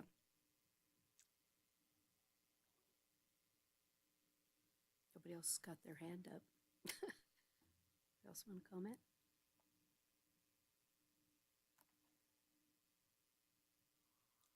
Lucia, are you wanting to comment? Thinking. I know it's a hard discussion, and I think that what you said, Lucia, each board and commission that supports the city has their focused role. And so I understand your actual comment, right? That my focus is to say, I am an advocate for this, and that's my sole role, right? I'm just an advocate for transit, and so I want to push as much money to transit as possible. And I'm not saying that's not bad from a focus piece, and I just I'm just going to be honest with you. I'm not going to vote differently here than I will vote on the budget. And so that's where my own conundrum comes from. And what bothers me today, and the reason that I really wanted Sherry to come and things, is we have to know, and we should not be voting in vacuums. And so what happens is we're voting in our focus, and we would have never known that the city was only recommending 125. We wouldn't have even known that. And so I understand both sides, but ultimately for me, right now, this year, I'm comfortable with 125. It doesn't mean as we come back in the next 6 or 7 months and maybe transit is a retreat item that this board's never done, right? Some of our other boards do retreats, but I think there's a lot more to transit than coming together for an hour and talking about transit. I just think it's a much bigger, right? It's a much bigger discussion. And so that's where I'm at right now, just because I'm comfortable that the services will be provided in fiscal year 24, and that we're not, we're going to be able to buy the buses. We're going to be able to do the glass, right? I'm not preventing them from accomplishing their goals for fiscal 24. Maybe that's the right way I say it. Okay, Ms. Schutte. Is there a if we stuck to the 125, is there a negative impact for the next couple of years? Or is that something that can be resolved with a more robust discussion or I mean, I think to the mayor's point, we can operate next year fine. We have the undesignated, and I think we'll be fine. I think we would want to see how much undesignated would roll forward from the past, and we could have that same sort of evaluation next year as part of, well, does the 125 this year and whatever that resulting number is, how much of the undesignated is left? Do we need to draw more? Is there enough to get us another year with that same amount of money? So it's hard to estimate right now, but I know we're good for a year. And again, they have access. They have access to come to IFC if there's something that none of us or them even knew about, right? Because that's also, let's be honest, this is a budget. So not everything actually comes to fruition, and some things get worse than what you anticipated, and some things get better. So that also gives me comfort that they have access to come and right a ship if something went wrong. Mr. Dotson. Thank you, Mayor. Just to make sure that the 125 that's we're discussing would be a supplemental request. Correct. That would continue. Correct. Their city staff, other side, the city manager's side, has agreed to give them a supplemental of 125,000. Supplementals mean the future year, you'll see it in the tentative budget instead of, yes, okay. That's what it means. Thank you.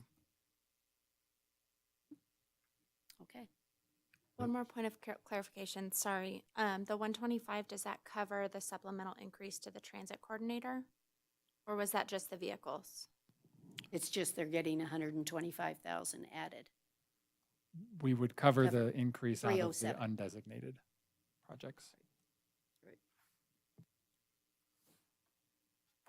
And what is the increase to the transit coordinator? Huh? 8,300 to the transit coordinator one, to increase that? And that's a 50-50 federal local. Yep, and I think the intent is to get a good transit coordinator to work through this entire program, because it is more complicated than it should be, It is, isn't it? right? And I think we all know there are other transit requests on the horizon, be it expanded routes that make sense around town, a downtown transit center, that, yes, we do need to have a bigger discussion on transit, because it is a service that is, vital to a city. Exactly. Okay, then I will accept a motion, or I'll even make it if you want. It's easier because I want to include the other adjustments. Is everyone okay? You want me to do it? Okay. I move to recommend that the Board of Supervisors approve the fiscal year 2024 budgets and supplemental requests for the the fiscal year 2024 budgets with adjustments discussed on the record by the CFO, and the supplemental requests with the exception of the transit system at $125,000 for the match.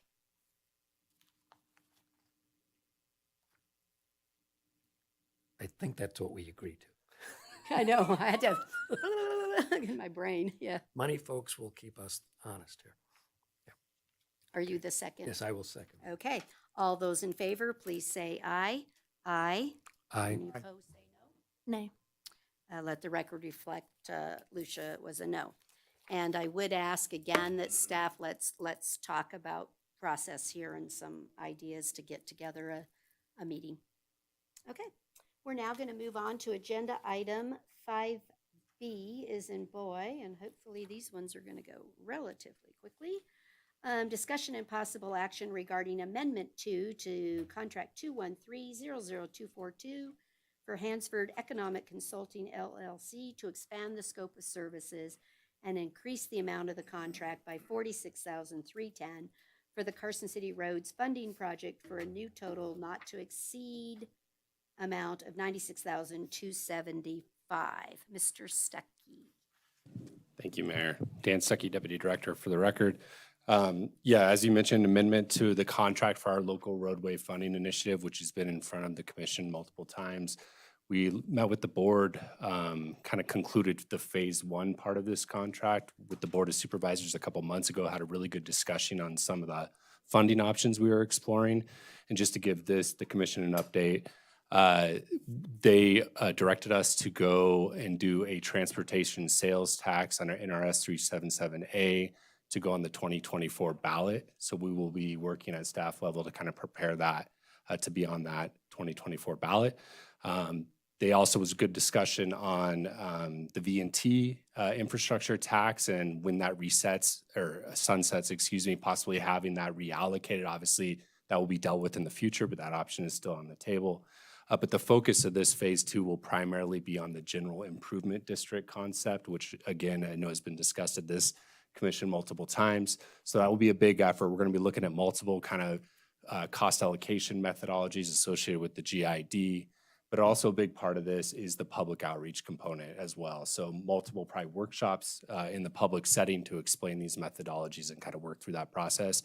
We will obviously be back in front of you probably about 6 months from now to kind of discuss the deliverable and the outreach and kind of the options ahead. And then we would go to the Board of Supervisors after that. So that's a summary of kind of where we're at with this. Does any member have a question? Dan, Mr. Novak? I don't really have any problem with these next steps, but if this goes ahead, depending on how these other options go, do you expect additional amendments for this, or should it go ahead? Who will oversee it or implement it within the city? I think if the general improvement district is voted, or I guess supported to move forward after this phase 2, there will be probably an amendment to this contract to refine that. Because really the goal of this is to present the options of what that GID could look like. And then if it was to go forward, we would start working on finalizing that and implementing. So yes, to answer your question, there'd probably be an amendment. Thank you. Anybody else question? Is there any public comment on this item? Okay, motion? Go ahead. I Mr. move Dotson. to, oh, I'm sorry. Oh, sorry, I thought Sorry Mr. about Dotson that. raised Go his ahead. hand. Go ahead. That's okay. I move to approve Amendment 2 as presented.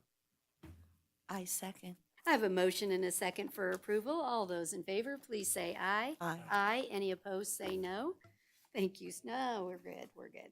We're now on agenda item 5C. Discussion and possible action regarding a determination that West Coast Paving is the lowest responsive and responsible bidder pursuant to Nevada Revised Chapter 338 for the DeSoto, yeah, that's a great name, ADA Improvements Community Development Block Grant, and to award contract number 233-00297 for the project to West Coast for a total not to exceed amount of $305,800. Does any member of the board have a question on this contract? Seeing none, is there any member of the public with a question or comment? No, I'll accept a motion, please.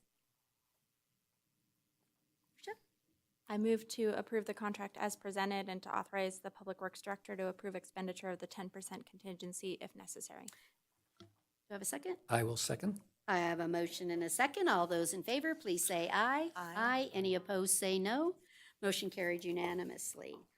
5D, discussion and possible action regarding a determination that Intermountain Slurry Seal, Inc. is the lowest responsive and responsible bidder pursuant to Nevada Revised Chapter 338 for the District 5 Medical Parkway Pavement Preservation Project and to award contract number 233-00283 for the project to ISS for a total not to exceed amount of $484,954.98. Does any member of the board have a question on this contract? Seeing none, is there any public that has any questions on this contract?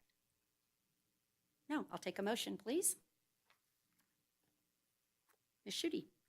I move to award the contract as presented and authorize the Public Works Director to approve expenditure of the 10% contingency if necessary. I'll second. I have a motion and a second. All those in favor, please say aye. Aye. Any opposed, say no. Motion carried. Thank you. We're now on to agenda item 5E, discussion and possible action regarding a determination that Sierra Nevada Construction, Inc. is the lowest responsive and responsible bidder pursuant to Nevada Revised Statutes, Chapter 338 for the District 5 Mountain Street Pavement Preservation Project and to award contract 233-00284 for the project to SNC for a total amount not to exceed $426,807.70. Forget those pennies. Is there any member that has a question? We might want to round those in the future, but that's just fun. Just saying. Okay. No questions. Is there any public comment on this contract? Danny.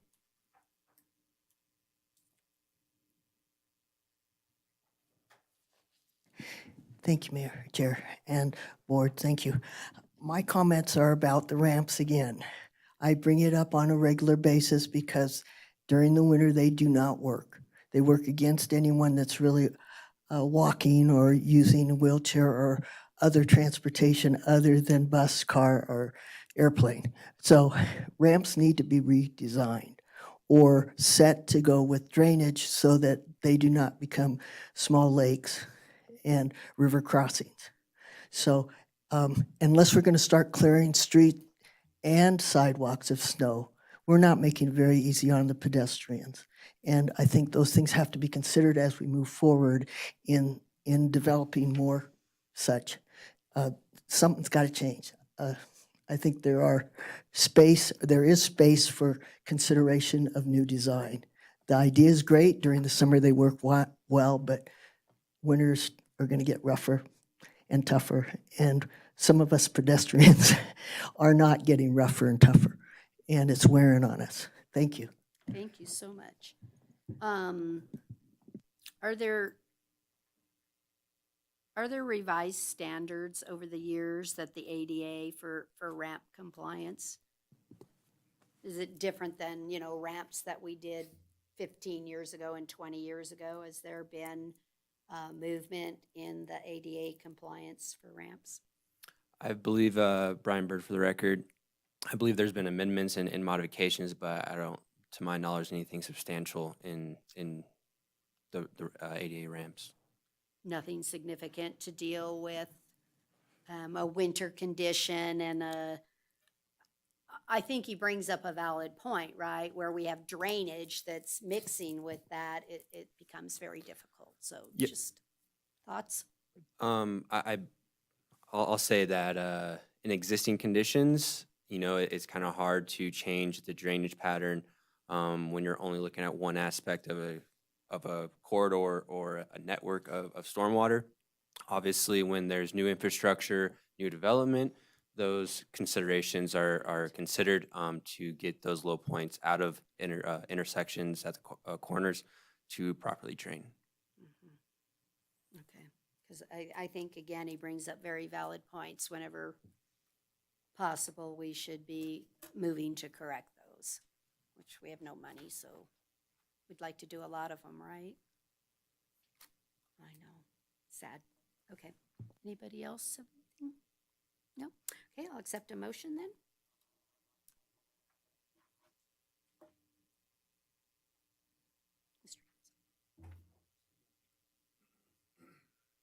I move to award the contract as presented and to authorize the Public Works Director to approve expenditure of the 10% contingency if necessary. I will second. I have a motion and a second for approval. All those in favor, please say aye. Aye. Any opposed, say no. The motion carried unanimously. Thank you. Okay, we are now on to our non-action items. Mr. Martinovich, go. Couple of items here, Madam Chair. Chris Martinovich, for everyone's record. We were awarded the NV Energy Transit Electrification study, the planning document. We were awarded that $225,000 from NV Energy. There's no match required. It's for us to do a plan to identify potential transit and other alternative fuel methodologies for the city. So we're going to get going on that through a grant agreement. I'm not sure, but possibly an agreement would come to the board for approval at some point. Other items we're bringing forward to next month include the District 1 pavement, the District 1 preservation projects, identification of those, as well as an update to the city's pavement management plan, since we've gone 5 years in that. So we're going to take a look and get us another 5 years on that one. The Edmonds Path contract for the construction contract, as well as an LPA, local public agency amendment, are anticipated next month at the RTC board meeting as well for that particular project on the Edmonds multi-use path.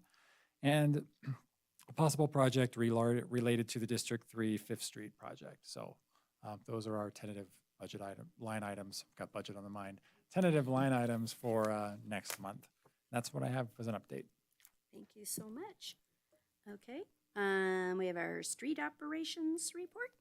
Yeah, a couple of items I wanted to note here. There's 2 months worth from January and February. I wanted to note specifically on the February one on packet page 321 that at this time last year, looking at the potholes repaired line item, third one in, 489 fiscal year to date through the end of February. At the end of February last year, we were at 172.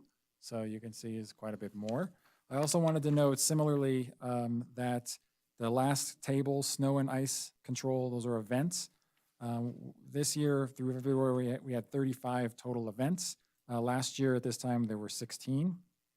Sand and salt mixture applied. This year we're at 1,626 yards. Last year was 657. And then the big one here is brine gallons applied. We've applied 30,000 gallons of brine. Last year we had 3,800 gallons applied. So you can see what the weather does to those quantities. But we've kept up, and our crews have done a great job on that. So if there's anything else, those are the ones I wanted to highlight. That's just really kudos to the street maintenance staff. I'm probably going to go out on a limb and say all hands on deck A lot of And people, so yeah. even people probably not directly assigned to certain activities just want to give them a big shout out that it didn't go unnoticed. And I happened to have received a call today from someone that I thought was going to give me a complaint, gave me an attaboy, and I want to share it. She said she was so thrilled that she didn't call it a pothole, so I'll leave it out, but that it was fixed and that she was completely grateful. So I wanted to share that. Ms. Schutte. Sorry about that. And yeah, I was at a meeting this morning and one person had asked about how to get in touch with Public Works, and we were talking about Carson Connect. And another person at the meeting said, wow, and they do a great job and they respond right away. And so more kudos. So well done. We like those phone calls. I guess since we were talking money and budget with all this extra street operations, are you in the black or the red? I mean, or is that another don't meeting know. for you to address? I can't speak to that. I don't know if Dan can, but I know that I Between don't know the details. equipment and the staff, things wear down, right? Well, and staff overtime. Yep. Let me be clear, but remember that account I talked about that if things don't quite go as anticipated and you can't make it up or other expenses aren't reduced, you have to go see Sherry to say it's not working out. Yeah. Yeah, the mayor's correct on that. We're getting by. I mean, with all the wet weather too, the weeds are going to be extra bad as well. So it's kind of just been a rough year all The around. gifts that but are going to keep on yeah, giving. exactly. But we're getting by. Thanks. Okay. Thank you. Does anybody else have anything under 6C? Any discussions, anything else? Mr. Dotson? I know that the Nevada Transportation Conference was mentioned in the CAMPO meeting by Greg, but I've had the opportunity to be part of the planning committee for this conference for a number of years. And I know Chris gave a presentation regarding funding needs and just a general overview last year. It was very well received. And he's going to be on the agenda again this year. And in addition to that, Kelly is on for our Complete Streets program, Safe Routes to School. Scott's on the agenda. Brian and Chris are talking about the pavement management system. And, you know, I think that they make outstanding contributions to this conference and just glad that they're able to do that. Thank you, guys. Thank you, Commissioner Dotson. Okay, does anybody else have anything to share? Going. Okay, we're on final public comment. Is there any final public comment? Okay, seeing none. Thank you all for a great meeting and discussion, and we're adjourned.